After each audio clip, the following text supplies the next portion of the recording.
bald thug boss demands Tang Yin's seat, knife in hand, threatening him in front of everyone. Our killer, calm with twin karambits, faces a city where danger lurks in every shadow. He grips his silver karambits, ready to strike, his past catching up to him. Tang Yin stands with his arms extended, twin silver karambits glowing in each hand, his bare chest visible beneath an open leather jacket, looking like a phantom in the blue light. In the city of Chengdu, night lights shimmer against tall buildings as a glass of whiskey sits on a rooftop bar, with our killer musing about how long he's lived in this city, finding the wine here exquisite. A beautiful waitress leans over the bar, holding a wine glass, asking Tang Yin if he's alone, her smile inviting, and he looks at her with a guarded expression, a blue earring glinting, asking if they know each other. The waitress then explains she works here and has often seen him drinking alone, asking if he likes to drink and what brings him to Chengdu on business. But he just sips his glass, looking a bit bored by the interrogation. Suddenly, a hand clamps down on his shoulder,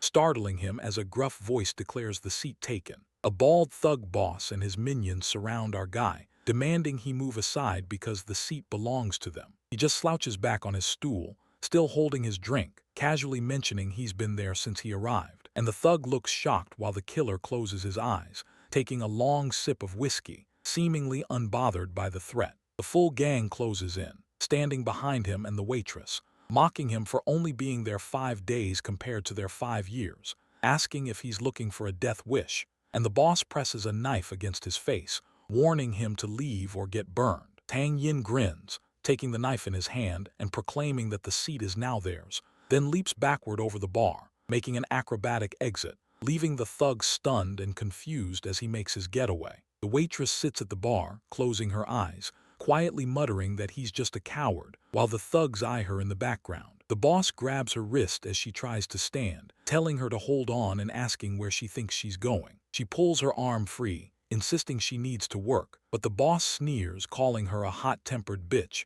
then stands over her, flanked by his men, asking what she plans to do now that it's their turn. The boss violently pops a cork from a wine bottle, making the waitress flinch, then tells her he's not a bad guy, and asks what she wants, then pours red wine into a glass, towering over her, demanding she drink to show respect or admit she's mocking him. She holds the wine glass out, tauntingly agreeing to drink so they'll leave, then brings it to her lips, but with a loud bang, the glass shatters in her hand, purple lightning crackling around her as she glares, the thugs gaping at the spilled wine. Through a window reflection, our guy watches as the thugs drag the waitress away, while he sits slumped at a table with a bottle, wryly suggesting they should help her relax, his face shifting from a leering expression to a snarl of fury as he mutters, "Bunch of fucking shit." In a dark urban alleyway under a full moon, the thugs hold the waitress down, one of them groping her while another mocks the boss's luck, and a third thug comments on how long it's been since he's had a woman. Tang Yin appears,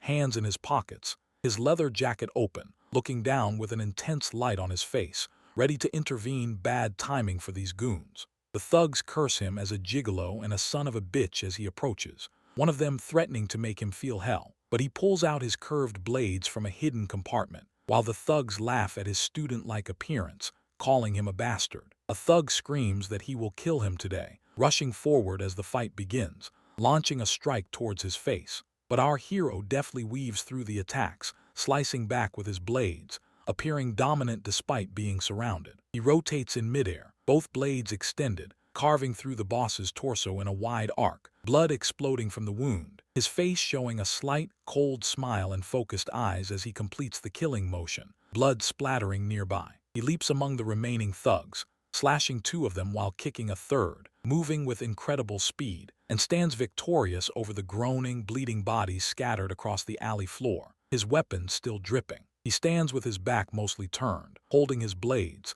telling the survivors his name is Tang Yin and that he is straight, then adds with a profile view of his face that he really hates it when guys call him a bastard. Later in a hospital room, the waitress sits up, rubbing her head in confusion, wondering why she's there, and a nurse tells her a man brought her in, but the waitress urgently asks about him, realizing her mysterious savior has already left. A brown cocoon splits open, releasing a delicate white butterfly to dance among the leaves. Down below, a single water droplet falls from a leaf, landing on the cheek of a man sleeping deeply in the jungle. The sudden cold awakens Tang Yin with a jolt, his eyes snapping open as he stirs from his slumber. He pushes himself up slightly, naked and surrounded by lush green foliage, a puzzled expression crossing his face as he gazes at his hand. Now sitting fully upright, he looks around with wide, shocked eyes, trying to make sense of the strange, dense forest around him. He wonders aloud what is happening and why he's been left in such an unfamiliar place. He grips his head, groaning from a pounding headache, as memories of a hotel in Chengdu flicker through his mind. Patting himself down frantically, he realizes his clothes and his weapons are all gone, letting out a frustrated curse. Using broad leaves, he quickly fashions a makeshift loincloth around his waist, speculating that he must have been airlifted here by helicopter. Armed with a thick wooden spear, he strikes a determined pose, vowing to escape and make his abductor pay. He breaks a branch and shoves aside thick vines, breathing heavily from the effort of moving through the dense undergrowth. Pausing in the dim light, he notices the oppressive silence of the forest, which feels deeply unsettling. Crouching, he inspects a large animal print on the ground, realizing with growing horror what kind of creature could make such a mark. Suddenly, a gigantic shaggy beast with glowing red eyes descends from the canopy, roaring loudly and sending him tumbling backward in fear. Tang Yin launches into a mid-air spin, using his spear to block the monstrous creature's snapping jaws just beneath him. He lands in a crouch, immediately pivoting to thrust his spear upward directly at its face. He takes a combat stance, noting how surprisingly strong and fast the bear-like monster truly is. The beast roars, its mouth wide open, as he dashes forward, declaring that he'll soften its spirit. The monster brings its enormous weight down in a devastating slam, which he barely manages to block with his spear shaft. Springing back into a ready stance, he grips his weapon tightly, announcing his counteroffensive. The bear charges again, roaring, as he runs sideways, realizing he needs higher ground to strike effectively. He smashes through a vine barrier with his spear just as the beast's massive paw crashes down where he'd been standing moments before. He runs flat out, glancing back with fierce determination, making sure the creature continues to chase him. Spotting his chance, he plants his feet and drops into a deep squat just as the hulking bear looms over him. He grabs a nearby vine, hauling himself up onto a branch with a soft thump as the bear snarls below. Coiling his body tightly on the branch, he prepares to unleash all his strength in a single, decisive blow, his eyes locked onto his target. He dives like a missile, both hands gripping the spear shaft, driving the tip deep into the monster's throat and muzzle with a resounding slam. He executes an acrobatic flip, landing gracefully away from the creature as it slumps forward, now lifeless. The monster's body hits the earth with a final, heavy thump, and he stands calmly, exhausted but undeniably victorious. His expression shifts to shock as the bear's fur begins to writhe and tear open, revealing masses of wriggling red shapes underneath. Multiple small, red creatures with sharp teeth crawl over the carcass, turning their glowing orange eyes and growls toward him. With a shouted run, he sprints toward the water's edge, leaping into the air as the red shapes pursue him. He crashes into the shallow water, swimming frantically as the red creatures splash in after him. Underwater, he snatches a submerged vine, whipping it sharply against a lunging red creature. Another creature snaps at his leg, causing him to slide and lose his footing on the muddy bottom as more of them surround him. With the red creatures hot on his heels, he reaches the edge of a rocky cliff and hurls himself off into the abyss below. He tumbles through the air, limbs flailing and screaming, before hitting the water with a tremendous splash. Submerged and disoriented, he sinks downward, bubbles streaming from his mouth, his eyes wide with shock. Breaking the surface with a gasp, he swims desperately toward a rocky shore where a waterfall cascades nearby. He drags himself onto the wet rocks, utterly exhausted, then rolls onto his back in the shallows, trying to catch his breath. Yet this momentary silence hides the violence waiting just beyond the tree line for Tang Yin. Armored soldiers clash with spears and shields in the dust, and Tang Yin peers out from the tall grass, watching the carnage unfold, wondering if he stumbled onto some kind of movie set. Arrows whiz past, piercing warriors who fall with sickening thuds, and he stares wide-eyed at the growing pile of bodies, the blood a stark, undeniable reality. His hand trembles as he touches the fresh, warm blood on a fallen soldier's armor, the metallic scent filling his nostrils, forcing him to accept that this grisly scene is terrifyingly authentic. He quickly strips a dead soldier of his basic leather armor and a sturdy spear, dressing himself in the grimy gear as a chilling sense of dread washes over him, signaling danger is close. The scavenged armor surprisingly fits him well, and gripping his new weapon, he decides he needs to escape this hellish place first, figuring out the how later. A masked silver rider suddenly appears on the mountain path above, his horse rearing, a sinister grin spreading across his face as he locks eyes with the lone figure below. Our guy curses himself for letting his guard down as the rider charges, the horse's hooves thundering closer, its massive form threatening to crush him. Just as the lance is about to strike, an old warrior with a thick beard suddenly shoves him out of the way, taking the full impact of the blow himself. The silver rider pulls his horse to a halt, confused by the old man's unexpected intervention, while the grizzled protector grips our hero tightly, roaring defiance at the surprised enemy. The armored assailant sneers down at the two men, but Tang Yin tightens his grip on his spear, telling the old man he'll fight alongside him, ready to join the desperate struggle. He charges toward the rearing white horse, its rider struggling to regain control, his eyes fixed on the target, ready to strike. With a swift, brutal motion, his spear slashes across the silver rider's chest and neck, the impact sending blood spraying. The now wounded rider tumbles down the sandy slope, his horse bolting, as more silver rider soldiers erupt from the sand, surrounding them. He stares down at the emerging enemies, his expression hardening with grim determination as the armored figures rise, weapons drawn, ready to swarm. The old man lets out a furious battle cry, leaping into action as soldiers close in, attempting to overwhelm him with their numbers. Meanwhile, the enemy soldiers rush forward, a wave of steel and fury, their swords and spears glinting menacingly in the harsh light. Tang Yin snarls, swinging his spear in a deadly arc, skewering one soldier with a brutal thrust, his command to die echoing across the battlefield. He spins his polearm with practiced ease, parrying incoming attacks while simultaneously slashing at his foes, a whirlwind of calculated violence. He huffs, wiping sweat from his brow, his muscles aching, as the remaining enemies watch him with a mix of fear and grudging respect, hesitant to approach him now. With a final surge of strength, he raises his spear high above his head and brings it down with a sickening chop, cleaving through another armored foe. But how many more can Tang Yin cut down before his strength finally fails him? Tang Yin wears a grim smirk, launching himself into the thick of the armored foes with a burst of speed, his weapon flashing through the air as he strikes down an enemy soldier in a quick, brutal motion. He slashes across the chest of another, blood splattering, his expression tight and focused. The fight is a whirlwind of swift, practiced movements, a deadly dance perfected through years of brutal experience. The camera pushes in close on his intense eyes, reflecting the crimson spray of battle, showing there's no hesitation, only fierce concentration as he brings his full force to bear.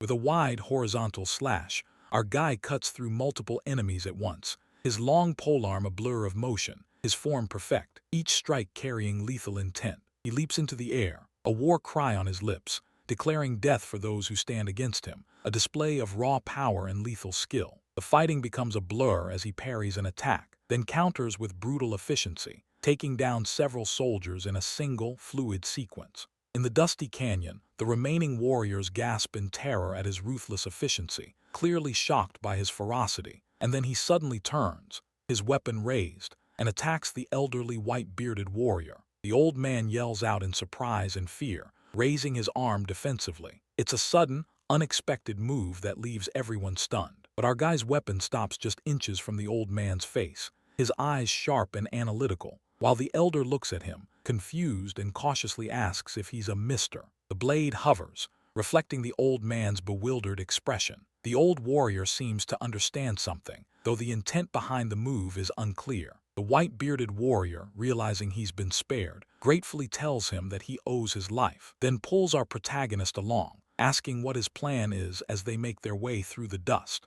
He points to a direction, urging our guy forward, saying that since his life was saved, he should help him, and that they need to keep moving, their alliance formed in the heat of battle. The elder guides our guy, asking what they should do next, seemingly putting his trust in the younger warrior. It's an unusual partnership, forged in desperation. From a high vantage point overlooking a vast desert valley, the true scale of the enemy army is revealed, with thousands of silver riders spread out below, a menacing sight stretching across the horizon. Our protagonist sweats, his face etched with concern, realizing the overwhelming danger of the situation, and curses the sheer numbers, acknowledging how truly perilous their position has become. The silver riders march in perfect, endless rows, their formation unbreaking and formidable, an almost impossible force to contend with. The group scrambles up a loose, sandy slope, desperate to escape the advancing army below, as the terrain itself seems to betray them. Behind them, some soldiers stumble and fall, quickly captured by the relentless enemies, as the harsh reality of their retreat sets in swiftly. Our protagonist observes the enemy's brutal tactics, noting how they are even more ruthless than he is, questioning why he even came to this brutal place. His terrified expression fills the frame as he desperately calculates the enemy's numbers. 1,000 soldiers against them, with perhaps 10,000 more closing in. He checks on the white-bearded warrior as they land from a frantic jump, asking if he's injured. The old man seems okay, but the urgency in our guy's voice is clear. He picks up the elder, screaming that they must escape this impossible situation before they're completely overrun, knowing there's no time to spare, only a desperate scramble. The white-bearded warrior grimaces in pain while being carried on our hero's back, as every jolt is clearly agonizing for him. Our protagonist's face shifts from shock to grim determination as he realizes the imminent danger they're in, with a new, terrifying threat now appearing. They find themselves at a cliffside dead end, towering walls boxing them in from all sides, and the group looks up, panic beginning to set in. He curses their misfortune, realizing they're completely cornered with no way out, as despair starts to creep into his voice, the situation looking truly hopeless. Both our protagonist and the elder stare in shocked silence at the commanding Silver Rider officer who appears before them, the enemy leader standing menacing and triumphant. Silver Rider points aggressively, issuing a clear attack order to his troops, for the trap has sprung and there's no escape. Archers draw their bows in perfect, deadly unison, their arrows aimed directly at the trapped group, and the air crackles with impending doom. Our protagonist and his allies look up in terror, bracing themselves for the incoming barrage of arrows, their faces a mask of fear. The sky darkens as a terrifying hail of arrows rains down, filling the air with deadly projectiles, and there are so many, it seems impossible to dodge them all. Below, the remaining soldiers desperately raise their shields, attempting to protect themselves from the overwhelming onslaught. It's a chaotic and terrifying scene. Our protagonist spins his long polearm with incredible speed, deflecting arrows out of the air, as he moves with frantic energy, trying to protect everyone, while defending against the brutal onslaught. A desperate idea sparks in his mind, for he has to find a way out of this impossible situation. He points to a cave entrance nearby, urging the elder towards it, a possible refuge from the arrows, but his relief is short-lived. Horror fills his face as he sees the white-bearded warrior riddled with arrows, his life fading, and the sight is agonizing, a cruel blow in their escape. An extreme close-up shows the elder's pained face, his last breath rattling. It's a heartbreaking loss, one that fuels our protagonist's rage. An arrow strikes the ground right beside him, a stark reminder of the ongoing danger, and his fury ignites, burning away his fear. He screams in pure rage, calling the enemies bastards, as he lunges back into the fight, his grief turning into a violent resolve, knowing he won't let his friend's death be in vain. The Silver Rider commander gestures, signaling for another wave of archers to fire, proving the enemy is relentless, refusing to let them escape. Our protagonist crouches, battered and weary, asking himself if this brutal situation is happening again, for he's been through so much, and the trials just keep coming. Arrows rain down once more, hitting the ground and unlucky soldiers alike. The chaos is absolute, a storm of pain and destruction. Wounded and exhausted, he stumbles forward, barely making it into the cave entrance, seeking refuge, desperate for a moment of peace. Inside the cave, our guy pants heavily, grateful for the temporary cover, catching his breath after the harrowing escape, and he collapses, leaning against the cold stone. But his respite is short-lived as the Silver Rider leader appears, silhouetted in the cave entrance, holding a torch that ignites a terrifying fire, and the flame casts long, dancing shadows. Our protagonist's eyes widen in absolute shock and horror at the sight of the impending fire. It seems their escape was only a temporary reprieve, yet the flames are closing in, and Tang Yin must act before they consume his path. Tang Yin quickly wraps a strip of cloth around his bleeding forearm, his movements practiced and efficient, a silent nod to a past life that demanded self-sufficiency in dire straits. A violent cough racks his body, bringing up blood that stains his hand, a stark reminder of the toll this relentless world is taking on him. As the monstrous flaming skull face fills his vision, he wonders if this fiery chasm will be the place he finally meets his end. a chilling thought echoing in the abyss. But then a raw, almost insane laugh rips from his throat, defiance in the face of oblivion as the survivor leans back, covered in crimson, mocking death itself. Suddenly, a bony hand erupts from the crimson earth with a deafening boom, an unexpected and shocking new horror emerging from the depths. The complete skeleton of the monstrous flaming entity slowly pulls itself from the viscous red landscape, looming over everything as our guy watches in sheer terror. With glowing eyes that pierce the crimson mist,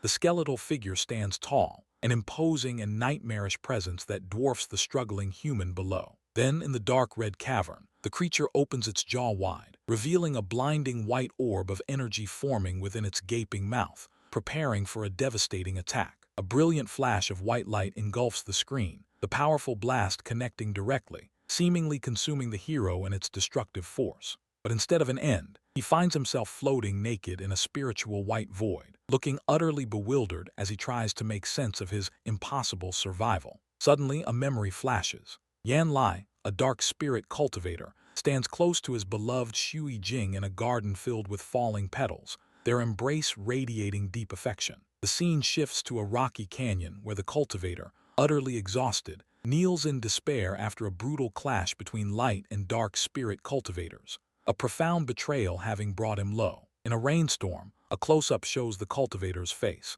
streaked with tears and rain, as he lets out a heart-wrenching roar, screaming Shui Jing's name in anguish. The vision continues, revealing the ultimate betrayal. Xuan Zhenzai, a former comrade, kissing Shui Jing under a stormy sky, while the original cultivator watches in horror, his world crumbling. Back in the red void, our hero echoes the agonizing cry, shouting Shui Jing's name with raw emotion, feeling the ancient grief as if it were his own. Red energy swirls violently around his legs, transforming him as he stands in a new, powerful stance, now channeling the very essence of the fallen cultivator. In a dark cave, he looks at his hands, purple energy crackling, realizing he has inherited the cultivator's mastery and skills, a fusion of souls that explains his impossible survival. With renewed purpose, he moves through an underground passage, engaging multiple shadowy figures with a staff, easily clearing the path forward with his new abilities. He pauses in a muddy trench, touching his chest in surprise.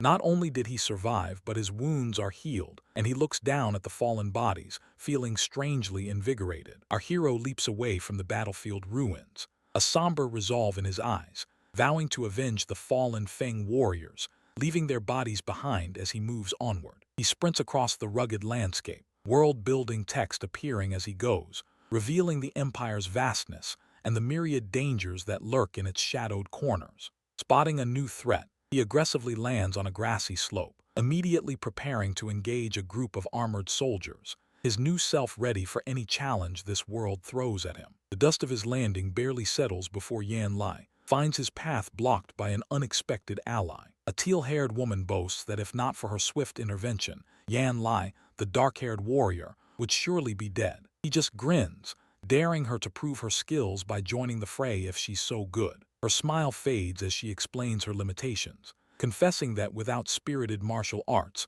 an ordinary person has no hope but to die in battle. She then turns her indignation on the warrior, accusing him of cowardice for letting his comrades fight alone, right before he receives a chilling update. Only 20 allies remain against countless foes, with just 15 minutes left before total annihilation. Without a word, the warrior bolts towards the distant sounds of battle, leaving the teal-haired woman calling out a desperate "wait" behind him, though she should know better than to doubt his methods. He plunges into the chaotic battlefield, thrusting his spear between two heavily armored soldiers, his eyes narrowed in fierce concentration. With a savage lunge, he pierces an enemy soldier's chest, blood erupting from the wound, proving his earlier promise to clear things up isn't just talk. The remaining enemy soldiers react with panic, shouting about reinforcements as the dark-haired warrior becomes a blur of motion, his spear slicing through the air with a chilling shua sound. Another swift, decisive cha rings out,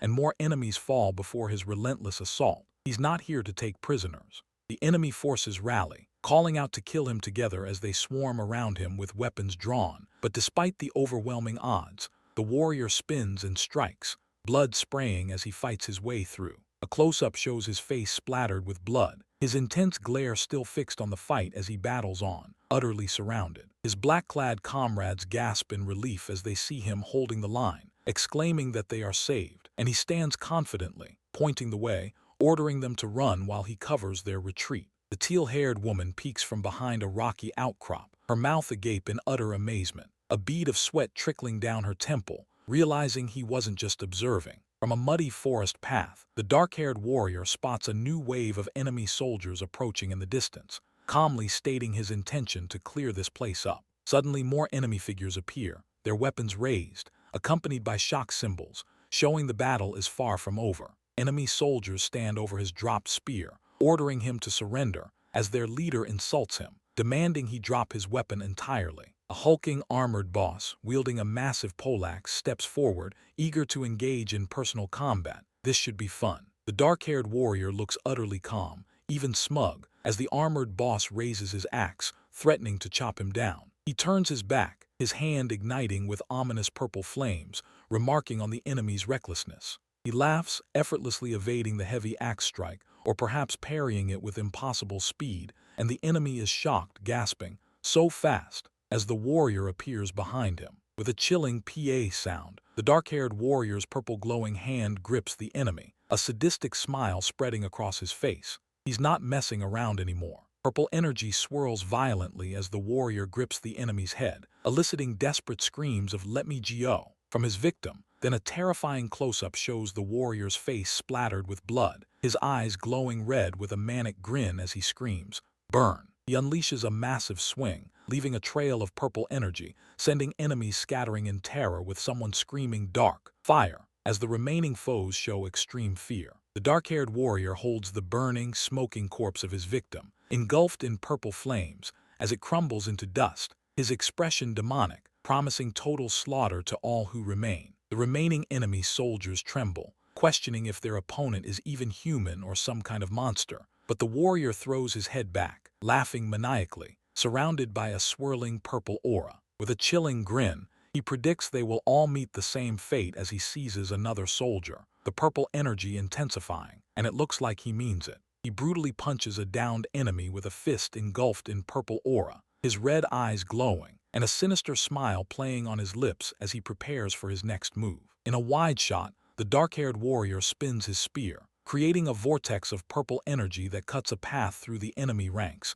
making short work of them. He delivers an aerial kick to an armored enemy, leaving streaks of purple energy in his wake. Then, still in midair, he grabs another enemy, tossing him with dark power. His spear sweeps horizontally, creating a massive purple shockwave that devastates the remaining foes. As the air crackles with his power, the dark-haired warrior stands with purple energy crackling around his hands, facing the last few enemies, and a wide shot reveals the battlefield strewn with bodies, the purple energy fading, leaving him standing alone in the center. In the quiet aftermath, the dark-haired warrior breathes heavily, contemplating the skill's immense utility and its heavy toll, just as the teal-haired woman steps forward, pointing accusingly, and urgently identifies him as a spirit walker of the dark. She asks if he cultivated dark fire and if she'd seen this before, and he coldly states he can't trust her silence, preparing to end her life to keep his secret. The teal-haired woman panics, frantically explaining that she merely read about such arts in books, desperately begging him to believe her. Her desperate plea goes ignored as Qiu Zhen steps forward to command the chaos ahead. Qiu Zhen throws his hands wide, confidently declaring himself the smartest man alive, his knowledge knowing no bounds, boasting that if he leads, no one will die, no matter how many enemies charge them. The warrior quickly retorts, pointing out that for all his supposed smarts, Qiu Zhen is still just a foot soldier, which is pretty harsh. Qiu Zhen then leans in, outlining a scheme to collect enemy heads for rewards, suggesting that with their combined skills, they'd rake in promotions quickly. Our eager schemer, with a hopeful glint in his eye, eagerly asks if this enticing offer has caught the fighter's interest. The martial artist dismisses the scholar with a wave, calling him a burden since he lacks martial arts cultivation, then turns to walk away. Qiu Zhen dashes after him, shouting that he's a scholar, not useless, and frantically waving his hands to catch his attention, a truly graceful sprint. The fighter announces his intention to head to Yue Ling City, looking determined and ready for action. Qiu Zhen, shocked, asks why anyone would go to Yue Ling City, pointing out it's nothing but a pile of ruins now. The warrior's eyes widen as he slowly confirms that the scholar knows about the city, a place that vanished into ruin centuries ago. He grabs Qiu Zhen, demanding to know what kind of trick he's playing, as he recalls Yan Lai's skeleton from his past, feeling a huge disconnect. Qiu Zhen hesitantly reveals the current year as 805, a date that completely stuns Tang Yin. A horrifying scream escapes the fighter's lips as the full weight of the truth hits him. 500 years have passed, and everyone he knew is gone. Tang Yin clutches his head, murmuring that he's lost everything and doesn't know what to do next, his world utterly shattered. Qiu Zhen flashes a knowing smile, assuring the despondent fighter that together, they'll achieve great things, holding a finger up as if sharing a secret. The muddy ground stretches out, littered with broken armor and bodies, a grim testament to the recent battle. Qiu Zhen declares that their first priority is to escape this carnage alive, eyeing the desolate battlefield, which seems like a solid plan. The scholar explains the war against Ning was a complete disaster for their side, lamenting how a massive army was scattered and routed. A text box details the ancient rivalry between Feng and Ning, revealing a history of conflict that culminated in a decisive battle. Tang Yin asks if these regional tensions were the cause of the immense conflict he just woke up to. Qiu Zhen sighs, worried about the long recovery ahead for their side after such a devastating defeat. The scholar then turns to Tang Yin, asking for his name, a slight smirk playing on his lips. Tang Yin proudly announces his name with a confident thumbs up, as one does. Qiu Zhen smiles, suggesting Tang Yin stay in the army so they can both rise through the ranks and get promoted quickly. Tang Yin looks at the scholar with a raised eyebrow, asking if he wants to become his follower. Qiu Zhen promises to keep Tang Yin's secret if he brings him along, adding that he's an indispensable advisor. The warrior's expression darkens, threatening to kill the scholar instead of taking him anywhere, a classic power move. Qiu Zhen quickly argues his value, pointing out that he's far too useful as an advisor to be simply discarded. As their feet crunch on the forest floor, Qiu Zhen announces they're headed to Tangmen, a city important for its strategic location. Qiu Zhen observes that the warrior's cultivation base isn't very strong, an unexpected weakness for someone so powerful. Qiu Zhen confidently identifies the dark fire the fighter used earlier, his grin widening with scholarly glee. He launches into an eager explanation of the 3 levels of dark fire, showing off his extensive knowledge on the subject. Tang Yin claps a hand over Qiu Zhen's mouth, hushing his enthusiastic lecture, because sometimes you just gotta. He tackles the scholar to the ground, whispering that he senses killing intent nearby, and tells him to stay down. Stepping forward, Tang Yin prepares to confront the hidden danger, telling Qiu Zhen to stay put while he handles it. Suddenly, Zhang Bao drops from the dense canopy above, his staff aimed directly at the warrior in a surprise attack. A powerful punch connects with Zhang Bao's face, sending a loud POW echoing through the trees. Tang Yin lands gracefully as Zhang Bao crashes hard onto his back, which isn't so graceful. Zhang Bao looks up, stunned, realizing who just struck him, exclaiming with wide eyes, "It's him." Other soldiers rush into view, yelling for Zhang Bao to stop fighting, clearly confused by the sudden brawl. Zhang Bao halts, quickly explaining that the fighter is one of them, a comrade and not an enemy. The soldiers confirm that the skilled young man is indeed the one who saved them earlier, relieved to see him alive. The soldiers greet Tang Yin warmly, expressing their relief that he survived the chaos of the battlefield. Zhang Bao quickly apologizes for attacking, explaining he mistook the warrior for an enemy soldier, a common mix-up in war. He then informs Tang Yin that they stopped running because his men are utterly exhausted and can't go on. Qiu Zhen warns that staying put will lead to their deaths at the hands of the Ning soldiers, urging immediate action and a change of plans. Qiu Zhen, with an arm around a young soldier, vouches for their boss Tang, claiming their safety in numbers, and a leader is always good to have. The soldiers salute, agreeing to follow Tang Yin's orders, recognizing him as their new leader with newfound hope. Yet as Tang Yin secures his command, a desperate struggle for survival unfolds just beyond the horizon. From within the dense reeds, a small group of survivors peers out, whispering about the horses they need for escape, one wondering aloud how they'll even manage to get their hands on such creatures. Tang Yin, their cunning leader, calmly suggests a robbery, a stark proposal that instantly shocks his companions into wide-eyed silence, just as a line of armed soldiers led by the formidable Silver Rider Thunder passed on their white horses, oblivious to the hidden ambush. The Silver Rider, riding fiercely, lunges with his spear, narrowly missing a panicked man fleeing on foot, his horse rearing dramatically as he continues to press the attack, his weapon glinting in the light. With incredible force, the giant warrior then leaps from his horse, his massive spear poised to strike, descending like a human meteor ready to unleash devastating power on the poor souls below. The mighty Silver Rider crashes into the earth, sending unfortunate survivors flying with bloody impacts as the ground shakes from the sheer force of his landing and the swift, brutal arc of his weapon. Our huge foe then grabs a defeated man, his taunting laughter echoing as he mocks the terrified group, proclaiming their imminent doom and relishing in the fear he inspires.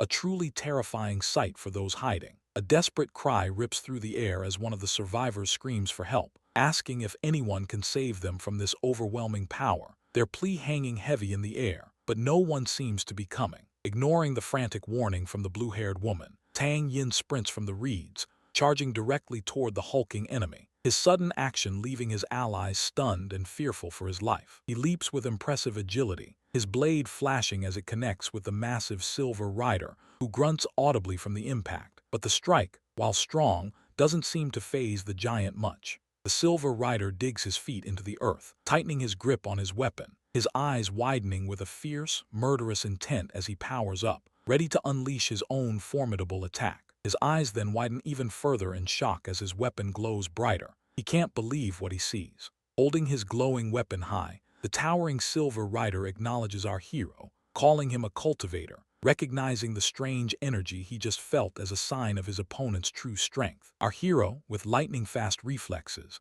slides under a massive horizontal sweep of the glowing spear, narrowly evading what would have been a deadly blow as the blade whistles past, slicing through the air where he just was. Amidst the chaos of the swinging spear, he looks up, a confident, almost mischievous expression on his face, clearly enjoying the psychological warfare as he taunts his powerful enemy. He stands confidently, his sword ready, while the enraged Silver Rider bellows at his subordinates to attack the brazen newcomer, unable to believe this human dares to challenge him. A close-up of the giant's face reveals his eyes burning bright red, and he roars, demanding that no one interfere with his fight, having entered a berserker state where this battle is now personal. The Silver Rider charges forward, fists clenched, shouting for no one to interfere. This is his fight now, as swords and spears clash in a shower of orange sparks and energy around them. He quickly gains a tactical advantage, perching on the Silver Rider's upper body as the giant spear slams into the dirt beside them, using his opponent's size against him.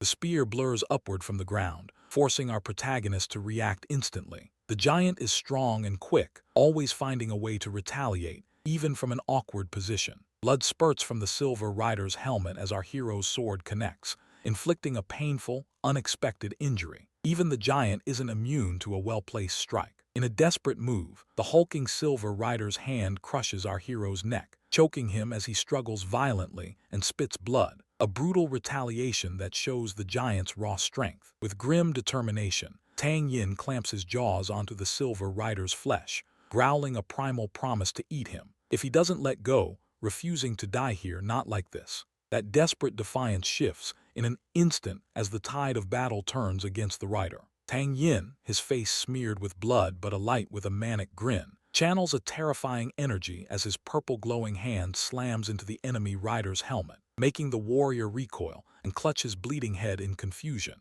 his armor crackling from the sheer force of the blow. The immense, swirling purple energy engulfs the battlefield, a raging storm that centers around him. He stands at its heart, completely in control, as dust and debris spiral outwards. The maelstrom abruptly vanishes, leaving only dissipating smoke and our guy landing with a powerful crouch amidst the settling grit. He wipes his mouth with a smirk, a picture of satisfied devastation, just as more white-armored figures on horseback charge into view, forming a desperate line with their spears. Meanwhile, the warrior Qiu Zhen, her expression grim, shouts a fierce battle cry, leading her own soldiers into the fray, and with swords drawn and a roar of determination, they surge forward, trampling the very ground underfoot. The battlefield devolves into brutal close-quarters combat, a chaotic dance of swords and spears, yet amidst the clanging steel and desperate cries, Tang Yin watches, a calm and knowing smile playing on his lips. He lets out a triumphant, echoing laugh as his enemies fall around him, their screams of pain barely audible beneath his joyous roars. As the tide turns, The remaining armored soldiers turn to flee in sheer panic, but the bald soldier, Zhang Bao, grinning widely, blocks their escape and without hesitation cuts down the terrified men, ensuring none can slip through his grasp. In the post-battle quiet, the warriors stand over the fallen, a stark testament to the carnage. Our protagonist and Qiu Zhen exchange a glance, then both look down at a decapitated corpse, the silence heavy between them. Qiu Zhen, her eyes filled with a mix of anger and concern, warns him about the recklessness of his actions, but he snaps back defensively, then launches into a passionate speech about their shared fate, emphasizing that they are now bound together in this harsh new world. She bends down to examine the fallen warrior, her fingers brushing against a metallic badge on the ground, and she picks it up, her eyes widening in genuine shock as she realizes its significance. She excitedly tells our guy about their incredible achievement, only for her mood to shift when she realizes the head needed for proof is missing. He just smiles confidently, taking the badge from her hand, already planning his next move. Under the pale moonlight,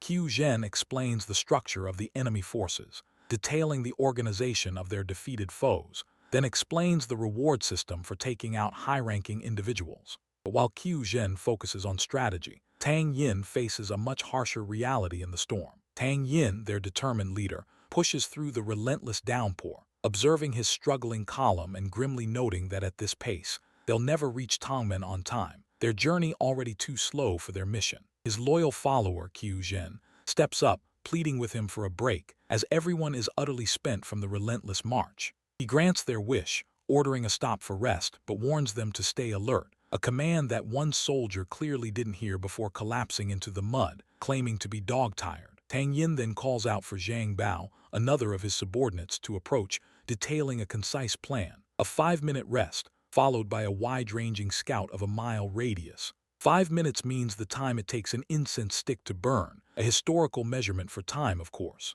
Qiu Zhen, a bit confused, questions if such caution is truly necessary after such a short rest. Their leader, ever vigilant, grabs the man's shoulder, reminding him that it's always better to be safe than sorry, a lesson hard learned in this brutal world. Suddenly, a scout bursts through the foliage, yelling about enemies ahead, immediately snapping our guy to attention. The news sends a ripple of alarm through the group, with the scout yelling the alert, Qiu Zhen looking completely shocked, and their leader quickly demanding to know the number of foes. The scout's report confirms their fears. A full view reveals the powerful Silver Rider, a formidable woman warrior, leading an army of over 100 horsemen across the grassy field. Upon hearing about the enemy's horses, Tang Yin grins, a dangerous glint in his eye, before barking out commands to his brothers to hide immediately and leave no trace of their presence. The enemy cavalry passes by in the background, a silent, powerful force. Qiu Zhen, cautiously peeking out,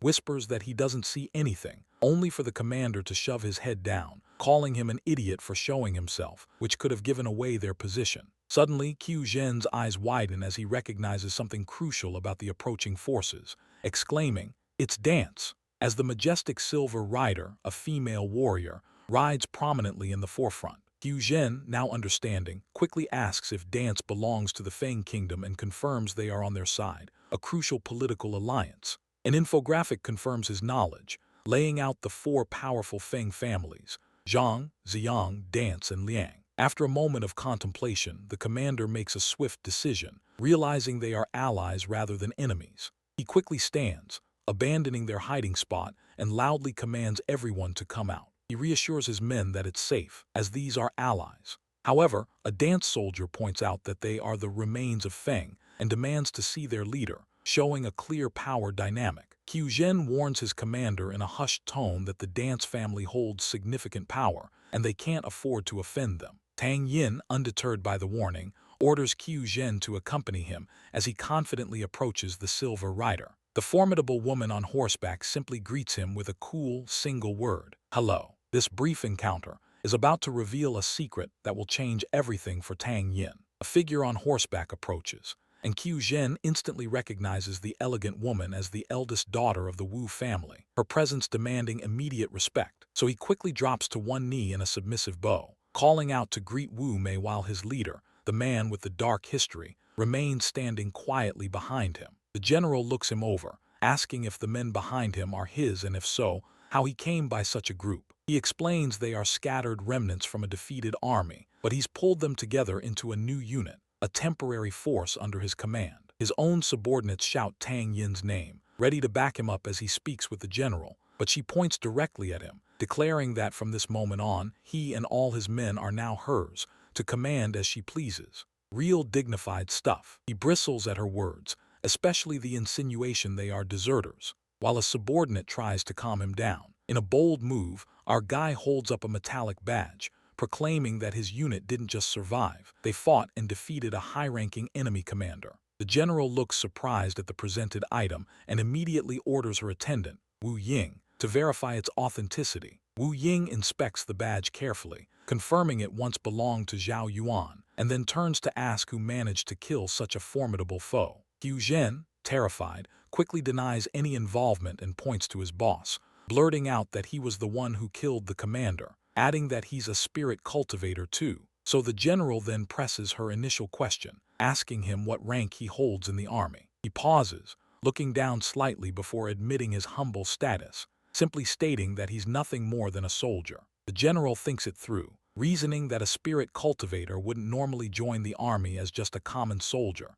Sensing a deeper truth, her eyes glow red as she performs a discernment technique, revealing a shadowy energy surrounding him, confirming her suspicions. She shouts the shocking revelation. He is a dark spirit cultivator. The camera shows Wu Ying's wide-eyed shock and Qiu Zhen's panicked, sweating face, confirming their utter terror. Meanwhile, Yan Lai, a young boy with dark spirit cultivation, runs frantically through a dusty village path, but is quickly tackled and punched by several angry men, who pin him down, kicking him mercilessly, as a woman in a pink dress desperately pleads with them to stop. The mob warns him that if he continues his dark cultivation, it will lead to his death. A bald man tells him to leave the village, calling him a stubborn bastard, as the woman comforts the crying boy, who angrily clenches his fist in pain. Back in the grassy field, our guy's eyes glow red with intense fury, gripping a long spear that blazes with dark purple flames. Armored guards immediately raise their weapons,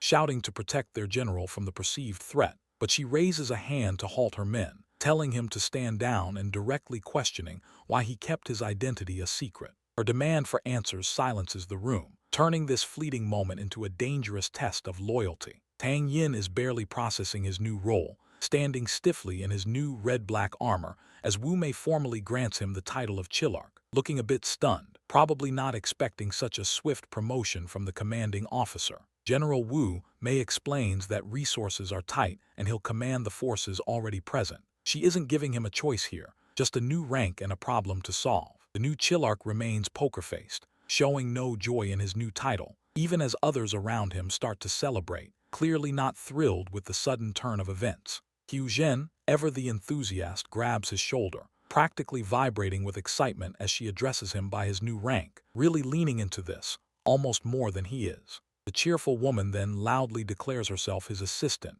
radiating pure happiness. At least someone's happy about the promotion. Meanwhile, the battlefield erupts in dust and chaos as General Wu Mei screams commands from atop her horse, leading her soldiers into the fray, because the fight is very much still on. On a dirt road near the camp, the new Chillark contemplates his next move, clearly still thinking about escaping this whole situation as new riders approach him. This military life doesn't seem to be his thing. Wu Yi, a stern-faced colonel, stops him and offers him a horse, apologizing for the inconvenience, which is a nice gift, so maybe this isn't so bad. The colonel then suggests our guy call him Brother Wu, trying to forge a bond of camaraderie, a surprisingly warm gesture from a gruff military man. Tang Yin grips the reins of his new horse, ready to move out, and seems to be accepting his fate for now, at least outwardly. Brother Wu rides beside him, dispensing wisdom about the importance of deference in military life, explaining it's not just about obedience, there's more to it.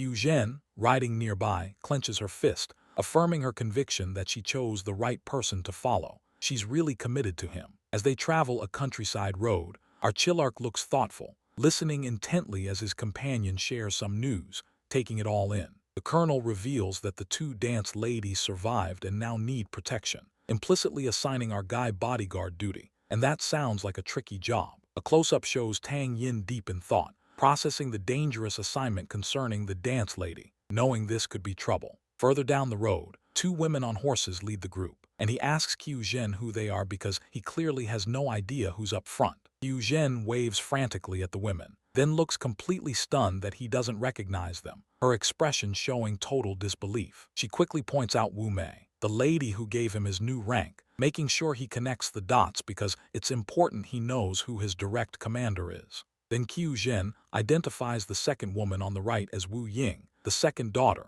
showing she's got all the intel. Qiu Zhen urgently warns him that both women are actually cruel demons despite their appearances. Looks can be very deceiving in this world. Later that night in the military camp, he's still on his horse when hands reach out to him, startling him slightly, showing someone wants his attention. A close-up shows him acknowledging the caller, indicating he knows who's seeking him out and that he's aware of the visitor. A figure in the dark camp, surrounded by tents, asks if Brother Tang is there, confirming he's definitely being sought at night. Inside a tent, a close-up reveals a stunning set of red armor and a golden sword laid out on a table, which is some serious gear. Brother Wu formally presents the sword and uniform to him, with Qiu Zhen eagerly observing the moment of this official outfitting for his new role. He holds a stone dog tag with his name etched in Chinese characters, confirming his legitimacy, marking this as his official ID. In a group shot, Qiu Zhen jumps for joy, ecstatic that the general kept her word and he is now officially recognized. Her happiness is infectious.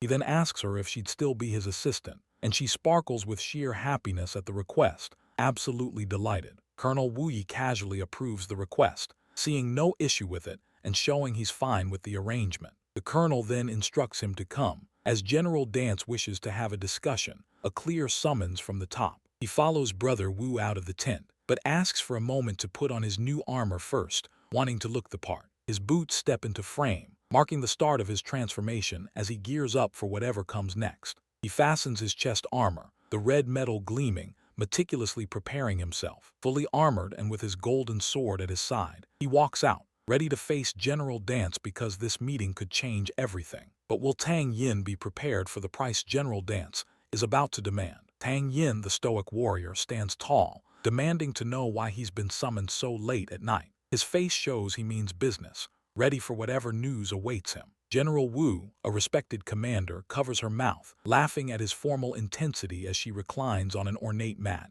praising his strength and wisdom. This causes a rare, slight smile to cross his lips. The general extends her arm, inviting him closer while he still stands, his sword at his side. He then kneels on the floor, facing her as she shifts her body, observing his compliance with a seductive smile. She leans in close, asking about his new sword, which he confirms handles well. Her fingers trace the blade's hilt, and she closes her eyes, telling him it was his father's and he must keep it. Now in the war room, the general unrolls a map, struggling with a cough as she reveals the enemy positions at Tang Yin checkpoint. She coughs again, acknowledging the grim reality of facing 8,000 enemies. She lies on her stomach, pointing at the map, explaining a flanking strategy. The general then declares him the strongest and gives him the central assault role, a task he accepts without hesitation, ready to succeed or die. Her legs are visible as she speaks of the trust she places in him. She then wraps her arms around his shoulders from behind, whispering an invitation for him to stay the night.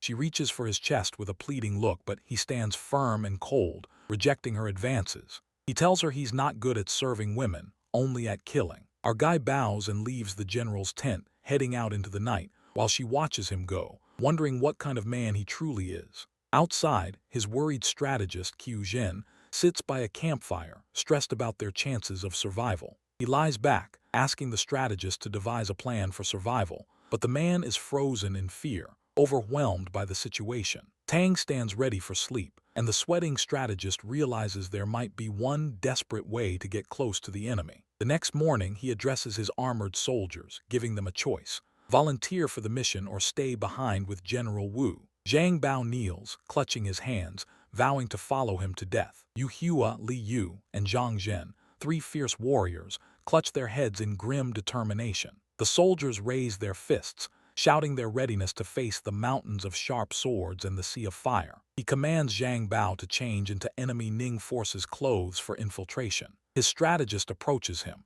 looking worried, and he turns, warning her to stay with General Wu because of the danger. He cannot promise they'll meet again, leaving her speechless with worry. He admits he's unsure about survival but promises to do his best to see her again. A messenger arrives with General Wu's final orders, and he draws his sword, shouting for the charge. The two female observers comment on his strength and talent, certain he will succeed. Yet will Captain Yu reach his destination before these prisoners face their grim, uncertain fate? From a high vantage point, the checkpoint looms large, a sprawl of tents and lines of silent, weary slaves, while down below, two masked soldiers casually discuss Captain Yu's absence, agreeing to make the unfortunate prisoners wait a while longer. One of the masked soldiers starts to mention royalty, a slip-up, and catches himself, so his comrade instantly shuts down the conversation, reminding him of the need for absolute secrecy as he orders the discussion to end. Suddenly, at the gate, a sword rings loudly against a spear, sparking fire, and the soldier holding the spear stumbles back, taken completely by surprise by the sudden impact. A soldier cries out in pain as his arm is gashed,